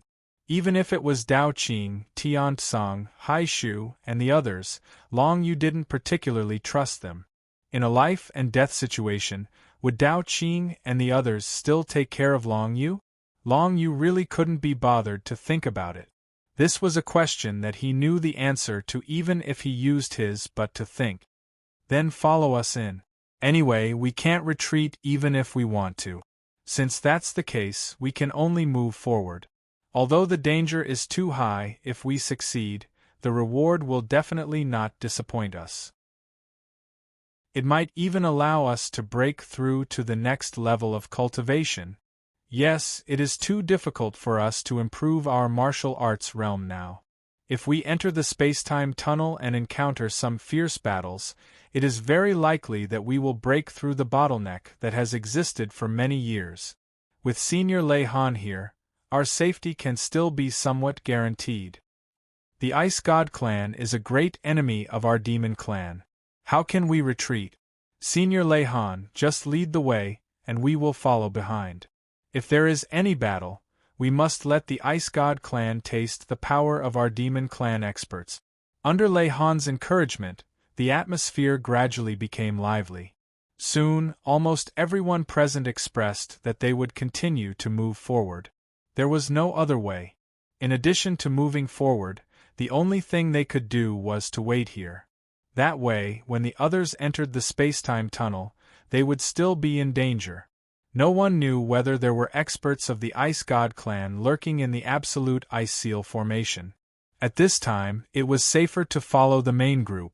Although this time, if they were unlucky, they would all be annihilated. But with Lei Han around, it still gave everyone a lot of confidence. Lei Han's reputation was so high, not only because of his martial arts realm, but also because of his special character of paying attention to brotherhood. Many people respected Lei Han very much when they heard his name. It is said that Senior Lei Han has rich experience in the process of killing the Ice God clan. This time, I would like to ask you, how can we deal with the Ice God clan's opponents? Chapter 12-19. Although many people wanted to know if Lei Han had a special way to kill the Ice God clan, Long Yu silently shook his head. He knew that there was no special way to deal with the Ice God clan. Otherwise, the method would have been widely spread, and Lei Han wouldn't be the only one who knew about it. If Lei Han really had a better way to deal with the Ice God clan, it would be because of his rich experience. He had read thousands of books, and his writing was like a god, a butcher dismembering an ox, and it was easy for him to do it. Anyone who did the same thing many times would naturally be able to do it better than others. There was no need to doubt this. Therefore, Long Yu did not have much hope that Lei Han would be able to teach everyone a better way to deal with the Ice God clan. Of course, Long Yu still respected Lei Han. After all, he knew from Red Oriole that Lei Han could be said to be a great enemy of the Ice God clan. He had killed at least 10 million Ice God clan cultivators, and at least 10,000 Ice God clan cultivators were in the Sovereign's secret realm. This kind of result made Long Yu feel admiration for Lei Han. No matter what, this guy was very obsessed with finding revenge on the Ice God clan, and he had killed so many Ice God clan cultivators. He was a great hero in the demon race's territory. I'm sorry, everyone. I believe you all know the way to kill the Ice God clan. As for whether I have a shortcut or not, you will be disappointed. I don't. Sure enough, as Long Yu had guessed, Lei Han, whose body was flickering with deep purple lightning, said in a deep voice, "There are only two ways to kill the Ice God clan faster. The first is to break through to a higher realm and become stronger. The second is to kill more Ice God clan cultivators. Practice makes perfect. There is no other way." This statement disappointed many people, but it didn't make them lose confidence in exploring the space-time tunnel. After all, following Lei Han would guarantee their safety. Lei Han was publicly recognized as a strong person who was loyal to his friends. Even if the Ice God clan had a 7th phase sovereign, Lei Han had a way to deal with them. We came to the depths of the absolute ice ceiling formation, but we didn't see any cultivators or Ice God clan cultivators. We only saw the space-time tunnel. I'm afraid the Ascetic Alliance and the Ice God clan have already stepped into the space-time tunnel. It's better if we hurry and catch up. Hopefully we can help the Ascetic Alliance. After saying this, Lei Han led his team into the space-time corridor. There were more than 10 people in total. Soon, they disappeared from everyone's sight and walked into the space-time corridor, which was shining with the power of the 5 elements at the beginning of the world. Next were Dao Qing and Long Yu's team. There were 13 people in total. They followed Lei Han's team into the space-time tunnel. When the people behind saw Long Yu, they couldn't help but start whispering. "Look at that kid. He's only a 5-star emperor. I didn't expect him to dare to come to such a place. He's really a newborn calf who doesn't fear tigers. He's just courting death. Even our great sovereign can't guarantee his own survival in such a place. If there's any danger, a 5-star emperor won't have any ability to survive. He'll be killed by the power of the divine characters in one move." "I think so too. But the woman next to him is not bad. She looks familiar. She seems to be a famous expert of the Blood Demon clan." "That's the princess of the Blood Demon clan. She followed Commander Shui Luo to the 3rd outer domain galaxy. I didn't expect her to accept this mission. In that case, the kid next to her should be the man of the Blood Demon princess." "Haha, ridiculous. The dignified Blood Demon princess actually chose a 5-star emperor as her man." "Ridiculous." There were still many people who recognized the identities of Long Yu and Red Oriole. However, Long Yu and Red Oriole didn't care much about it. Red Oriole naturally didn't care about what others said. From the moment she decided to choose Long Yu, she was prepared to face the gossip. As for Long Yu, although he didn't care much about what others said, he still had his own opinions. However, he wasn't discouraged or angry because it was useless. The only thing he could do was to become stronger. The two of them followed Dao Qing and the others and soon arrived at the entrance of the spacetime tunnel. They were ready to step into it. At this moment, everyone was very nervous because no one knew what they would encounter after entering the spacetime tunnel. At this moment, Red Oriole suddenly thought of something and whispered to Long Yu, "Oh right, didn't you want to upgrade the grade of your Nether Dragon Blade? Now the opportunity is here." "Opportunity is here? What do you mean?" Long Yu's eyes lit up and he hurriedly asked. The Nether Dragon Blade was the only combat weapon that had reached the unparalleled realm and had developed its own consciousness. If he could upgrade its grade, then Long Yu could still use it as his main weapon in battle.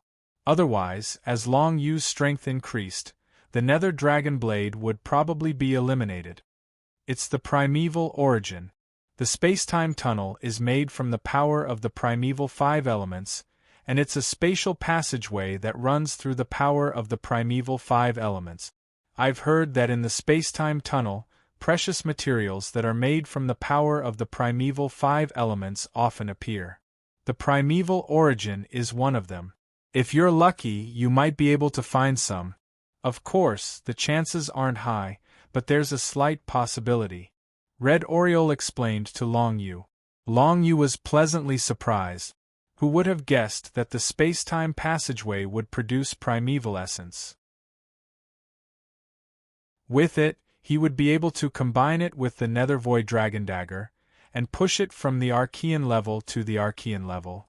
In fact, he might even be able to reach the unbounded level. In that case, the Nether Void Dragon Blade would become one of Long Yu's strongest techniques, and not just a foil like it was now. And the power of the Nether Void Dragon Blade was something that Long Yu had seen before. It could perform soul absorption, soul explosion, spatial penetration, void teleportation, void burial, and other powerful techniques. Soul absorption and soul explosion were pretty much useless right now. After all, Long Yu's opponents were all very strong, and their souls were too strong for him to absorb. Spatial piercing had been replaced by the Draconic Sacred Spring, which was an unbounded grade fighter. Compared to the Draconic Sacred Spring, it wasn't nearly as effective as the Draconic Sacred Spring. That said, the Void Traversal and Void Burial were still powerful moves that Long Yu would occasionally use. If he could upgrade the Nether Dragon Blade to the unbounded grade, then Void Traversal would allow Long Yu to travel a much greater distance in the blink of an eye. Combined with his innate mystic ability, the Nine Serenities path, there wouldn't be any spatial barrier that could stop him. Void Burial, on the other hand, was a powerful move that was condensed from the power of the Void. If the Nether Dragon Blade was upgraded to the unbounded grade, then the power it could unleash would definitely surpass that of the Nine Serenities' Dragon Breath. That would be the strongest attack Long Yu could unleash. Of course, upgrading the Nether Dragon Blade to the unbounded grade was still very difficult. Not only would it require a lot of primeval essence, but it would also require a powerful weaponsmith. Wei Yuyan might be good, but the most she could do was forge a supreme grade unbounded grade fighter weapon. Upgrading the Nether Dragon Blade to the supreme grade unbounded grade would not be easy. Forget it, there's no point in thinking too much about it. Let's get the primeval essence first. As long as I have it, upgrading the Nether Dragon Blade to the supreme grade unbounded grade would be pretty good. Long Yu didn't think too much about it. He followed Red Oriole into the spacetime tunnel. At the moment, he had a supreme grade unbounded grade fighter weapon, the ancient Dragon Bone Tower, which he had yet to use after fully repairing it. Apart from that, he also had the Dragon Blood Sacred Painting and the Draconic Sacred Spring. Both of them were high-grade unbounded grade fighters, and although they were not as powerful as the ancient Dragon Bone Tower, they were still Long Yu's main means of attack. If he could upgrade the Nether Dragon Blade to the supreme grade unbounded grade, it would definitely be a great help to Long Yu. Most importantly, it had developed its own little illusionary soul, and its battle awareness was far superior to that of other fighters. The spacetime tunnel was made up of the five-colored primeval five-element. It was a passageway in the void, and the divine runes of space were arranged irregularly. No one knew how long a spacetime tunnel was, because there was no concept of length in spacetime tunnels. The common view was that the spacetime tunnel was just a chaotic space, and through this chaotic space, one could connect two directions in the Great World, and thus travel a super long distance. It was not easy to pass through a spacetime tunnel. Even if it was a stable spacetime tunnel, there would still be a lot of the primeval five elements energy that would interfere with the cultivators passing through, preventing them from finding the exit of the spacetime tunnel. As soon as Long Yu, Red Oriole, and the others stepped into the spacetime tunnel, their eyes lit up, and they found themselves in a colorful void. As far as the eye could see, the primeval five elements energy was everywhere, forming vortexes that slowly rotated in the distance. Lei Han's team, who had come in before them, was waiting not far away. Everyone, stay close to the spacetime tunnel or you might get lost. After all, the divine runes of space here are very chaotic, so don't wander around randomly. If you want to successfully complete the mission, you'd better follow closely. Lei Han shouted at the crowd. In this place, no one dared to act recklessly. What a joke, because the slightest carelessness could cost them their lives. In addition, Lei Han was a very dignified person to begin with, so the surrounding cultivators all nodded in agreement, planning to follow his orders. Chapter 12:20. In the face of Lei Han's gaze, Long Yu appeared to be rather calm. He was not someone who would belittle himself in the first place, and had sufficient confidence in himself. Even someone as powerful as Lei Han's gaze would not cause Long Yu to feel embarrassed in the slightest. On the contrary, Long Yu faintly smiled and slightly nodded to Lei Han as a form of greeting. This scene caused Lei Han to be a little surprised. He didn't expect this human brat to be so daring. It seems that he is very confident in himself. Since he can come with Dao Qing and the others, there should be something special about him. Lei Han did not recognize Red Oriole, but he was quite familiar with Dao Qing and the others who had been in the third outer domain galaxy for a long time. Since he had a good impression of Dao Qing and the others, he did not think too much about Long Yu. I have already sensed the location of the battle. Should we hurry over? Red Oriole activated her balanced control and the detection ability that she had learned. She quickly opened her beautiful eyes and asked Long Yu, Dao Qing, and the others. There is no need to hurry over. However, your senses are much sharper than most of us. Impressive. Dao Qing laughed, then shook his head and said, with just the few of us, we definitely won't be able to defeat them. Let's wait for the other teams to come in and then follow Lei Han. Yes. Red Oriole nodded upon hearing this. She was originally afraid that Dao Qing would be jealous of Lei Han. After all, they were both members of the battlefield army mercenaries, so it was natural for Dao Qing to be jealous.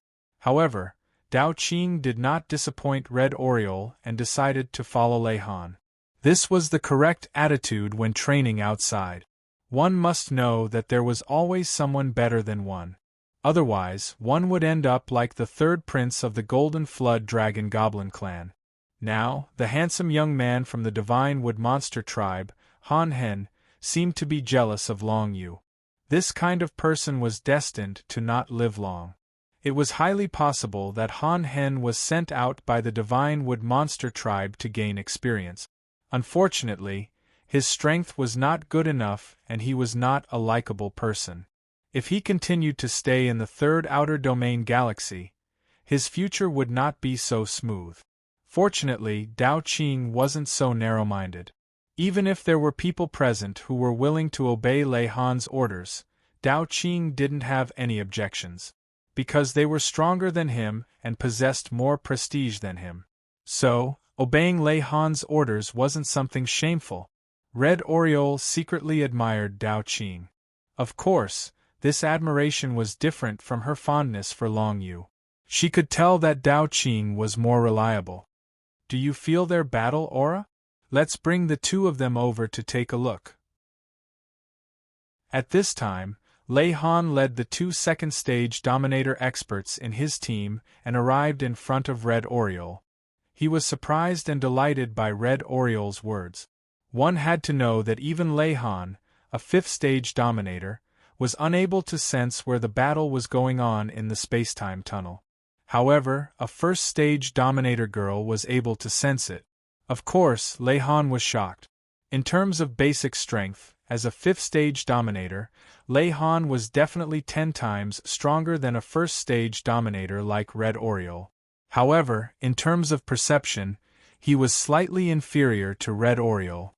Of course, this was because Red Oriole had cultivated the third stage of the Martial Path secret technique, balanced control.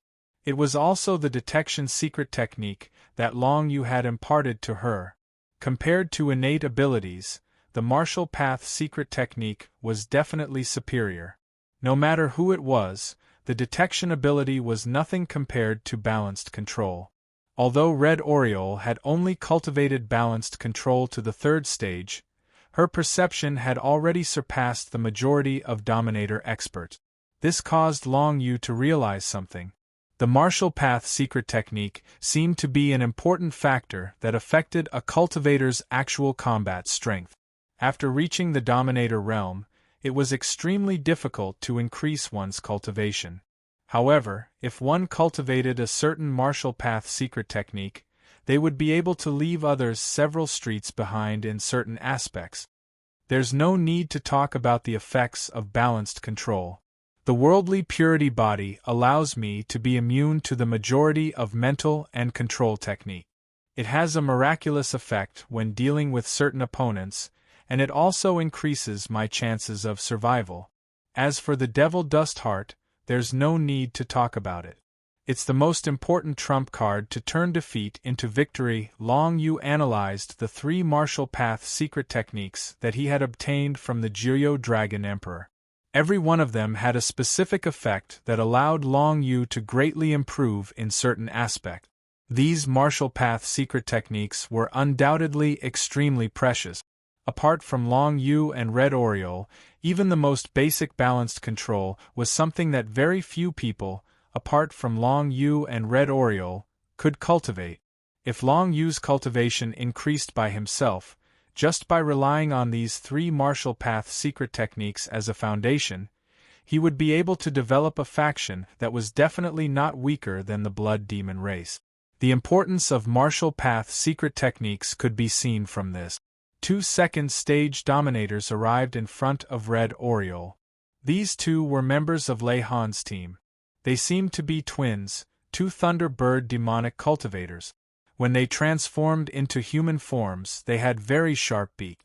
Their appearances were rather unique. "Come with me. Little brother dragon, you come with us too. For safety's sake, let's go to my small world first." Red Oriole nodded at the 2 of them. Then, she raised her hand and gathered the power of her world, taking Long Yu into her small world. Then, she led the 2 Thunderbird demonic cultivators in Lei Han's team and flew rapidly toward the source of the battle fluctuations that they had sensed. The others first gathered at the entrance of the space-time tunnel. It would definitely be much safer if 100 people moved together. Red Oriole and the 2 Thunderbird demonic cultivators were the vanguard. Their main task was to scout. "You must be the princess of the Blood Demon race. You've actually stepped into the Great Ruler realm. Congratulations." One of the Thunderbird demonic cultivators seemed to have recognized Red Oriole. "Do you recognize me?" Red Oriole was a little puzzled. 5 years ago, the 2 of us were training near the Blood Demon Galaxy. At that time, we encountered some difficulties. It was our friends from the Blood Demon race who helped us. Therefore, we have some understanding of the Blood Demon race. The other Thunderbird demonic cultivator said with a smile. His voice was a little sharp. It was not that his tone was bad, but that his voice had always been like this and could not be changed. "For the 2 of us, the Blood Demon race is our benefactor. If we encounter any danger, we will cover the rear for your highness." "But who is the young human that you took into your small world just now?" The Thunderbird demonic cultivators seemed to be quite concerned about this question. "He is my man. Although his current martial arts realm is not very high, his combat talent and potential are not bad." Red Oriole smiled. Since the other party had been shown kindness by the Blood Demon race, it was much easier for them to talk. With this relationship, Red Oriole did not have to worry about whether she would say anything that would offend the other party. "Your Highness has found a young human as a partner. It seems that this young man must be extraordinary. I'm looking forward to it." The 2 Thunderbird demonic cultivators did not have any expressions of disdain. Instead, they were laughing. It seemed that they were looking forward to seeing Long Yu. After all, they knew a lot about the Blood Demon race. They also knew a thing or 2 about Red Oriole's personality. If it was not for the fact that there was something special about the young human, Her Highness would definitely look down on him. "If there's a chance, we will definitely meet. Perhaps he will be able to do a lot of things during this mission," Red Oriole said with a smile. She was filled with pride for Long Yu. Although Long Yu's absolute strength was not strong, he was definitely one of the best among cultivators of the same cultivation level. The scene of him killing the demon ancestor's origin spirit when dealing with the geniuses of the White Feather Monstrous Clan's 4 great demon clans was still fresh in Red Oriole's memory. It had even scared the Golden Flood Dragon Monstrous Clan's 2nd prince so much that he did not dare to come and avenge his younger brother. From this, one could see Long Yu's combat talent and potential. Furthermore, this was not all of Long Yu's potential. Red Oriole could already tell that one of Long Yu's innate abilities was extremely powerful. Even if he were to face the pursuit of a sovereign realm expert, he might not necessarily die. Long Yu was currently in Red Oriole's small world. Thus, he naturally did not know what the three people outside were talking about. Furthermore, he was not too interested in it. He was just a bit worried about Red Oriole's safety. However, it was useless for him to worry at the moment. Thus, inside Red Oriole's small world, Huang Xiaolong continued to absorb the heaven and earth spiritual energy in an attempt to raise the level of the devil dust heart. If he could cultivate it to the third level, the speed of his fleshly body's reconstruction would be even faster. He might even gain some special abilities. The improvement of the devil dust heart was still a long way off. Outside the small world, inside the space-time tunnel, Red Oriole and the two lightning bird beast cultivators were advancing. Soon, they arrived at an area where the five elements' energy of the absolute beginning was relatively chaotic. In this area, various kinds of divine characters were continuously condensing and exploding.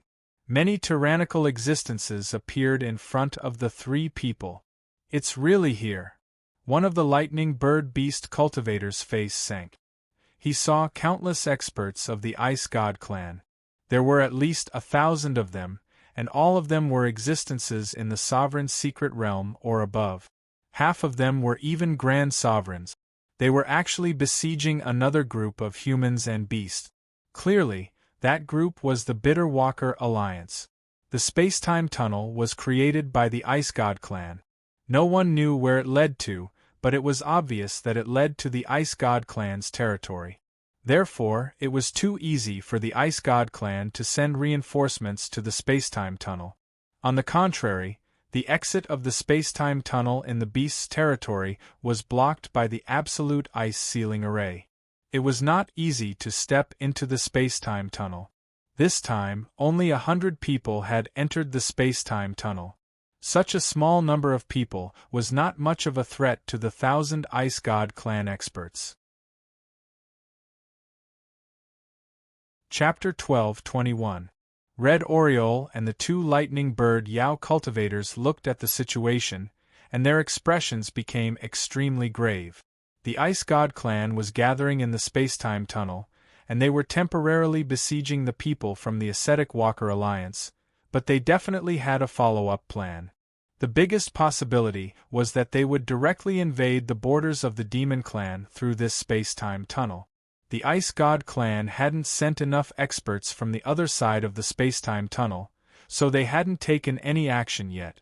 Moreover, the Ascetics Alliance was blocking their way.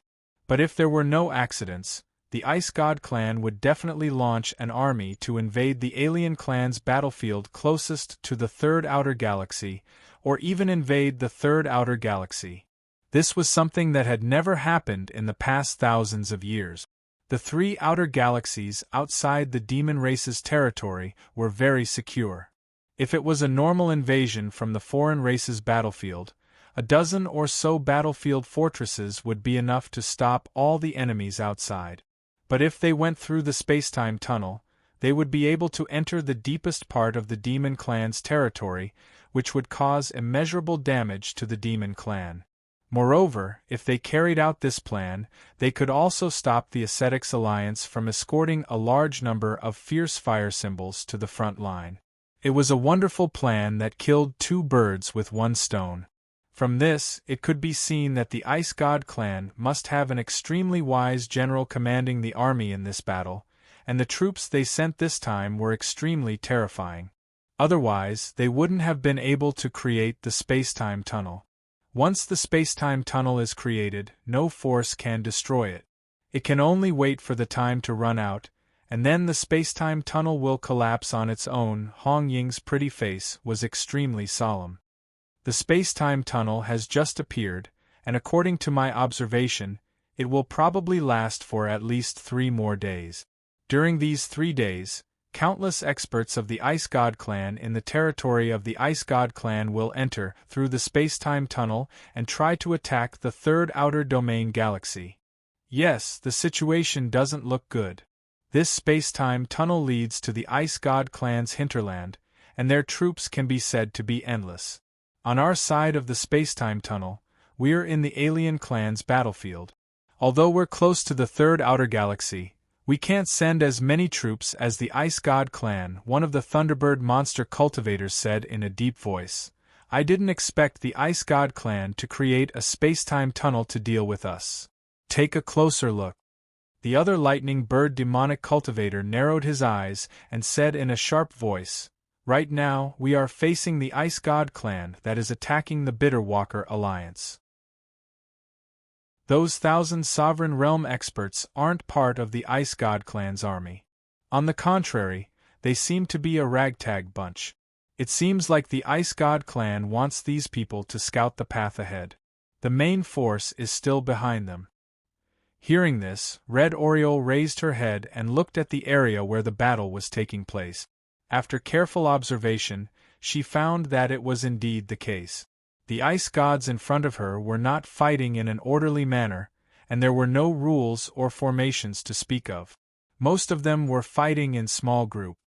I'm afraid the thousands of ice gods are just like us, just the vanguard sent by the ice gods. So, overall, their fighting capacity is relatively weak. That's why they haven't killed all the brothers of the Ascetic Alliance. However, there are 5 times more of them, and their reinforcements are still coming. If we don't help them, I'm afraid the brothers of the Ascetic Alliance won't last long. After the first Thunderbird demonic cultivator finished speaking, he signaled Red Oriole and the other Thunderbird demonic cultivator to retreat. Right now, there were only 3 of them. Although their fighting capacity wasn't weak, it would be very troublesome if they were attacked by a small team of the Ice God clan. Moreover, the 3 of them wouldn't be of much use even if they joined the battle. Therefore, what they should do now was to retreat and report the situation to Lei Han and the others. Then, they would wait for Lei Han to give the order. Of course, they had to emphasize that the Ascetic Alliance couldn't wait much longer. At this moment, the Bitterwalker Alliance had more than 200 great Sovereign Realm experts, and they had suffered heavy losses. At least 10 of them were dead, and more than 50 of them were injured. Moreover, this was because the Ice God clan hadn't launched a fierce attack.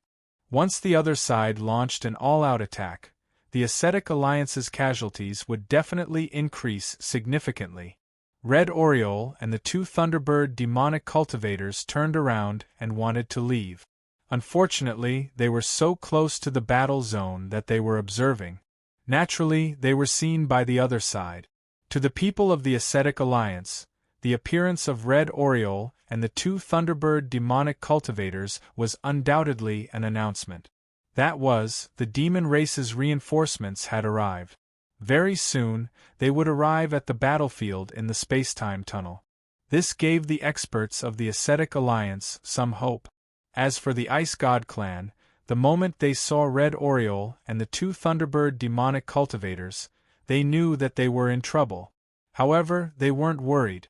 Instead, they treated Red Oriole and the 2 Thunderbird demonic cultivators as prey. Several Ice God clan's great Sovereign Realm experts left the battlefield and rushed toward Red Oriole and the 2 Thunderbird demonic cultivators. They wanted to kill the 3 of them first. Since Red Oriole and the Thunderbird demonic cultivators were great Sovereign Realm experts, the Ice God clan didn't act rashly in the ordinary Sovereign Secret Realm experts. Only 6 Ice God clan's great Sovereign Realm experts rushed toward them.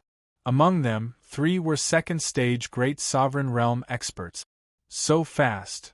Red Oriole and the others wanted to leave as soon as possible, but they didn't expect the 6 Ice God clan's Great Sovereign Realm experts to be so much faster than them. One of the Ice God clan's Great Sovereign Realm experts turned into a stream of icy light, which increased the speed of the 6 Ice God clan's Great Sovereign Realm experts to the limit. This was a powerful innate divine ability that increased their flying speed. Your Highness, leave first. Report the situation here to Lord Lei Han. When one of the Thunderbird demonic cultivators saw this, his face darkened, and he instantly transformed into his original form. A giant bird covered with deep purple lightning spread his wings, and with a sizzling sound, he flew toward the 6 Ice God clan sovereigns. The other Thunderbird demonic cultivator didn't hesitate either. He transformed into his true form along with his brother and charged toward the Ice God clan's great sovereign realm expert. You guys! Red Oriole's face changed slightly. These two guys were asking her to escape alone while they were going to fight the Ice God clan's great sovereign realm expert. There was no doubt that these two Thunderbird demonic cultivators at the second stage Great Sovereign Realm would definitely die if they fought against the 6 Ice God clan's Great Sovereign Realm expert. Not to mention that there would be other experts rushing over soon. Red Oriole, of course, didn't want to see her own people being sacrificed in front of her eyes. She immediately spread her blood-colored wings and transformed into her true form, entering combat mode. It was a race against time.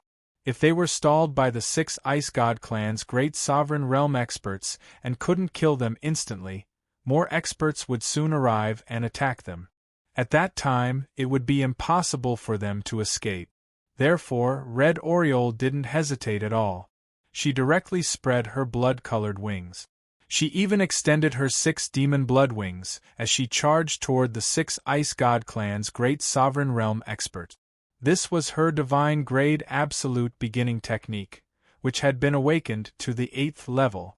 Because she wanted to save time and defeat her opponents as quickly as possible, Red Oriole used her strongest move right from the start. It was the 8th level of the 6 demon blood wings awakened Bloody Rampage. The 3 pairs of wings of the 6 demon blood wings instantly fluttered and turned into 3 blood-colored lines that flew across the sky and shrouded the 6 Ice God clan's great sovereign realm experts. Her speed was even faster than the 2 Thunderbird demonic cultivators. Huh? So fast? The 2 Thunderbird demonic cultivators didn't expect Red Oriole to be so fast. She reacted a little later than them, but her attack was 1 step ahead of them. Moreover, the power of this move was a little beyond their imagination. This is Divine Grade Absolute Beginning Technique. It has been awakened to the 6th level at the very least, or even higher. The 2 Thunderbird demonic cultivators saw what Red Oriole had used at a glance. The next moment, the 6 Ice God clan's great sovereign realm experts also reacted. The aura of endless ice divine characters instantly erupted, and the 6 Ice God clan's great sovereign realm experts displayed their defensive techniques at the same time. Ice barriers appeared one after another around them, forming a total of 6 layers of ice barriers that protected all 6 of them. If they were faced with an ordinary attack, they wouldn't be so cowardly and immediately use 6 layers of ice barriers to defend themselves. However, they weren't fools, and they naturally felt the terrifying destructive power contained in Red Oriole's move. If they didn't defend with all their strength, it was very likely that they would be wiped out in one fell swoop. Even the 6 layers of ice barriers weren't enough. One of the Ice God clan's experts at the second stage Great Sovereign Realm took out a divine grade absolute beginning technique from within his body. It was an ice ring, and as soon as it appeared, an incomparably thick layer of ice light condensed around it. Countless icy streams shot out in all directions, directly colliding with Red Oriole's bloody rampage. The 6 demon blood wings were 6 blood-colored whips condensed from a divine grade absolute beginning technique. In a short period of time, they tore through the void and attacked the 6 Ice God clan's great sovereign realm experts. The first thing they encountered was the ice ring, and the icy streams released by the divine grade absolute beginning technique. Break for me. Red Oriole raised her brows, and the 6 demon blood wings emitted a blood-colored light that soared into the sky. The 6 blood-colored whips lashed out, completely shattering the icy streams. Although she was currently only at the first stage Great Sovereign Realm, she had awakened the 6 demon blood wings to the 8th level, and its power was far greater than the divine grade absolute beginning technique controlled by the opponent. Chapter 12:22 Demon Blood 6 Wings, the 8th Level Awakening. Red Oriole's absolute beginning divine quality, absolute beginning technique, carried a terrifying aura as she charged towards the 6 Ice God clan sovereigns, instantly breaking the absolute beginning technique. Then, the 6 blood-colored whips smashed into the 6 ice barriers. Under the bombardment of the blood-colored whip shadows, the 6 ice barriers shattered, unable to withstand Red Oriole's tyrannical attack. Then, the 6 demon blood wings were activated once again, and countless whip shadows shot out one after another. The sky was filled with blood-colored light, completely covering the 6 Ice God clan sovereigns. The 6 Ice God clan's great sovereigns, including the 2 second-stage Great Sovereign Realm experts, were fully focused on Red Oriole's attack. Their hexagonal ice crystals radiated boundless power of ice divine characters, and all kinds of defensive and counterattack methods appeared. Ice divine characters and blood divine characters clashed in the void. Red Oriole was fighting 1 against 6, and her opponents were all experts of at least the same level of cultivation as her, but she was not at a disadvantage at all. For a moment, the 2 sides were evenly matched. This scene shocked the 2 Thunderbird Beast cultivators. They didn't expect Red Oriole to be so powerful. She was able to resist the attack of the 6 Ice God clan powerhouses by herself. This was something that even the 2 of them couldn't do. Since that was the case, they certainly wouldn't take the opportunity to escape. Anyway, the other experts of the Ice God clan hadn't gotten close yet, so they still had enough time to help Red Oriole finish off her opponent. No matter what, they could not abandon Red Oriole and escape. Countless deep purple lightning bolts burst out from the void and actually gathered in the void, gradually forming a river of lightning. The divine characters of the 2 Thunderbird demon cultivators fused together and instantly became several times stronger. These 2 lightning bird demonic cultivators weren't ordinary demonic cultivators either. As twin brothers, they were actually able to fuse their own strength with each other's, thus producing the effect of 1 + 1 = 3. It was an extremely powerful technique. Fusing the power of divine characters wasn't difficult, but the key was that the 2 sides had comprehended the same nature of the power. Otherwise, there would be a conflict between the 2 powers, and they wouldn't be able to erupt with more power. Instead, they might encounter some unpredictable situations. It was extremely rare for 2 people to comprehend the exact same divine runic energy. For example, Long Yu was certain that there was no one in this world who could comprehend the exact same divine runic energy as him. Not only did the divine runic energy have to be of the same attribute, but the degree of comprehension needed to be the same as well. Only then would they be able to fuse the divine runic energy together and erupt with an even greater strength. Now, the power of the 2 Thunderbird monster cultivators fused with each other, forming a dark purple river of lightning that surged toward the 6 Ice God clan experts who were in a deadlock with Red Oriole. The dark purple thunderbolts surged, and the power gathered was 5 or 6 times stronger than that of the Thunderbird demonic cultivator. In an instant, it posed a threat to the 6 Ice God clan warriors. The Ice God clan's great sovereigns immediately reacted, but they were now working together to resist Red Oriole's divine-grade absolute beginning weapon, so they didn't have the time to resist the attacks of the 2 Thunderbird Yao cultivators. Die! The 2 Thunderbird Yao cultivators each let out a sharp cry, and the dark purple thunderbolts immediately enveloped the Ice God clan's great sovereigns. A terrifying destructive power instantly erupted. The power of the Ice God clan's great sovereigns flickered continuously from the dark purple thunderbolts, but they couldn't break through the thunderbolts. In the end, the power of the Ice God clan's great sovereigns became weaker and weaker, and the 6 Ice God clan's great sovereigns all died in such a fusion move. In fact, if the Ice God clan's great sovereigns used all their techniques, the 2 Thunderbird demonic cultivators at the 2nd stage Great Sovereign Realm definitely wouldn't be a match for them.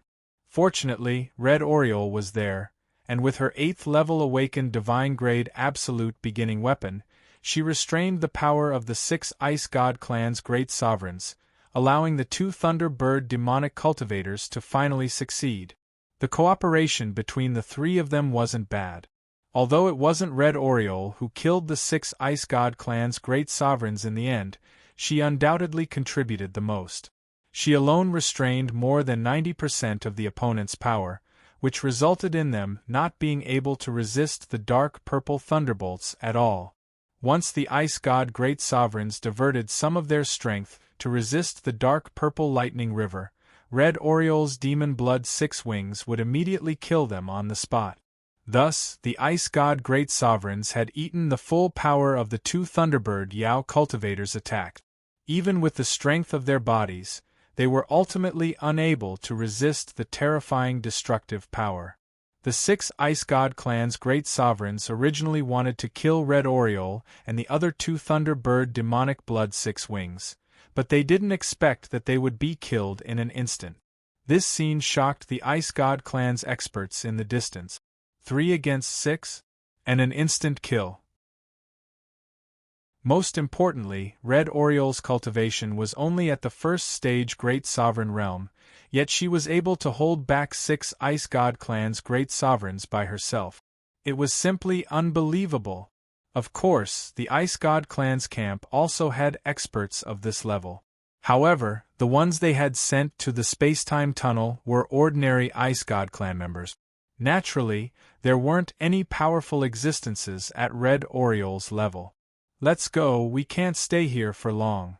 Seeing that the 6 Ice God clan's great sovereigns had been killed, Red Oriole immediately turned around and left.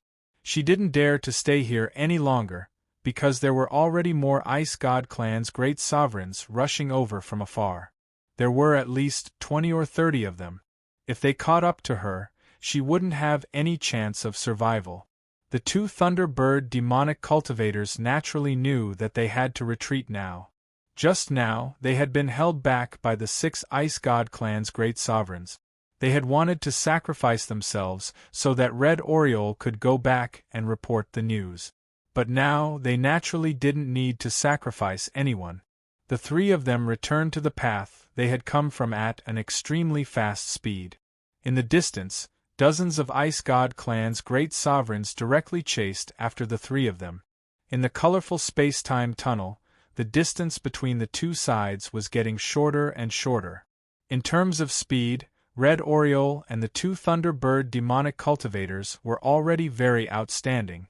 However, among the group of Ice God clan's great sovereigns, there were a few who were particularly good at speed. They could even speed up the Ice God clan's great sovereigns beside them, causing their overall speed to surpass Red Oriole and the two Thunderbird demonic cultivators. They were constantly shortening the distance between the two sides. This way. Red Oriole walked in the front, and the two Thunderbird demonic cultivators followed behind her. Soon, they arrived at a place. Red Oriole used her balanced control to sense for a while, then quickly changed directions. The two Thunderbird demonic cultivators didn't suspect Red Oriole because there was no time to doubt her. There were a total of more than 30 Ice God clan's great sovereigns within reach. If they let their guard down, they would immediately be caught and torn to pieces. The reason why Red Oriole suddenly changed directions was that she felt that she had deviated from her original route. In the space-time tunnel, although it was only a tunnel, it was a very large area of space. If she went in the wrong direction, she would directly step into the chaotic space flow of time and space, drifting in it forever. Fortunately, her intuition was not bad. Using the 3rd level of the balanced control secret method, she sensed that there was a large group of demonic cultivators rushing over not far away. She clearly felt that the large group of demonic cultivators were reinforcements led by Leihan, so she directly changed direction and flew in the direction from which Leihan came. Behind her, the more than 30 Ice God clan's great sovereigns were in hot pursuit. It seemed that they were determined to kill Red Oriole and the others, otherwise they wouldn't give up. perhaps, among the 6 Ice God clan's great sovereigns that Red Oriole and the Thunderbird demonic cultivators had just killed, some of the Ice God clan's great sovereigns were relatives and friends of the Ice God clan, which was why they were so persistent and even unknowingly fell into a trap.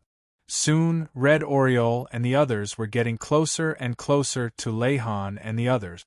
The more than 30 Ice God clan's great sovereigns behind her were already a little hesitant. Obviously, they had also sensed that if they continued forward, they would encounter more demonic race powerhouses. However, they seemed to be somewhat obsessed with Red Oriole and the others, and they seemed to be determined to catch up with them. In the end, these more than 30 Ice God clan's great sovereigns stopped moving forward under the leadership of a few Ice God clan's great sovereigns. Instead, they turned around and fled as fast as they could. There were more than 30 of them in total, and as they got closer, they already sensed that the demonic race's reinforcements in front of them definitely exceeded their numbers. If the two sides met, the result would be obvious. However, it was too late for them to run now. Haha, still want to run? Lehon's loud laughter directly exploded in the void, accompanied by a burst of purple lightning that bloomed in the void, directly appearing in the path of retreat of the more than 30 Ice God clan's great sovereigns.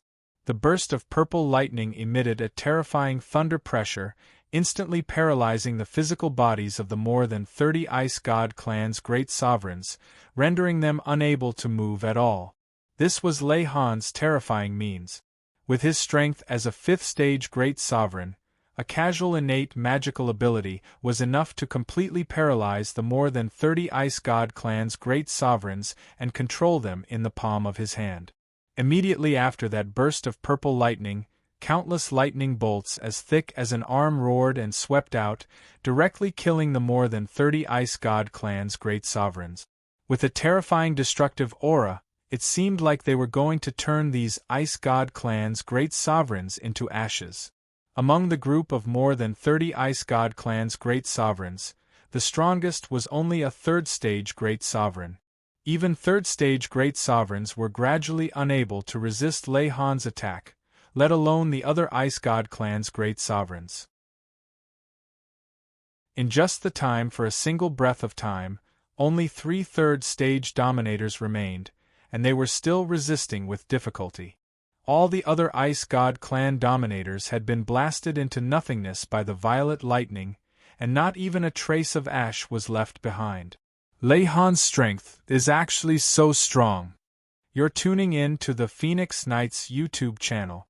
Don't forget to subscribe and join us on this journey to catch the most captivating stories.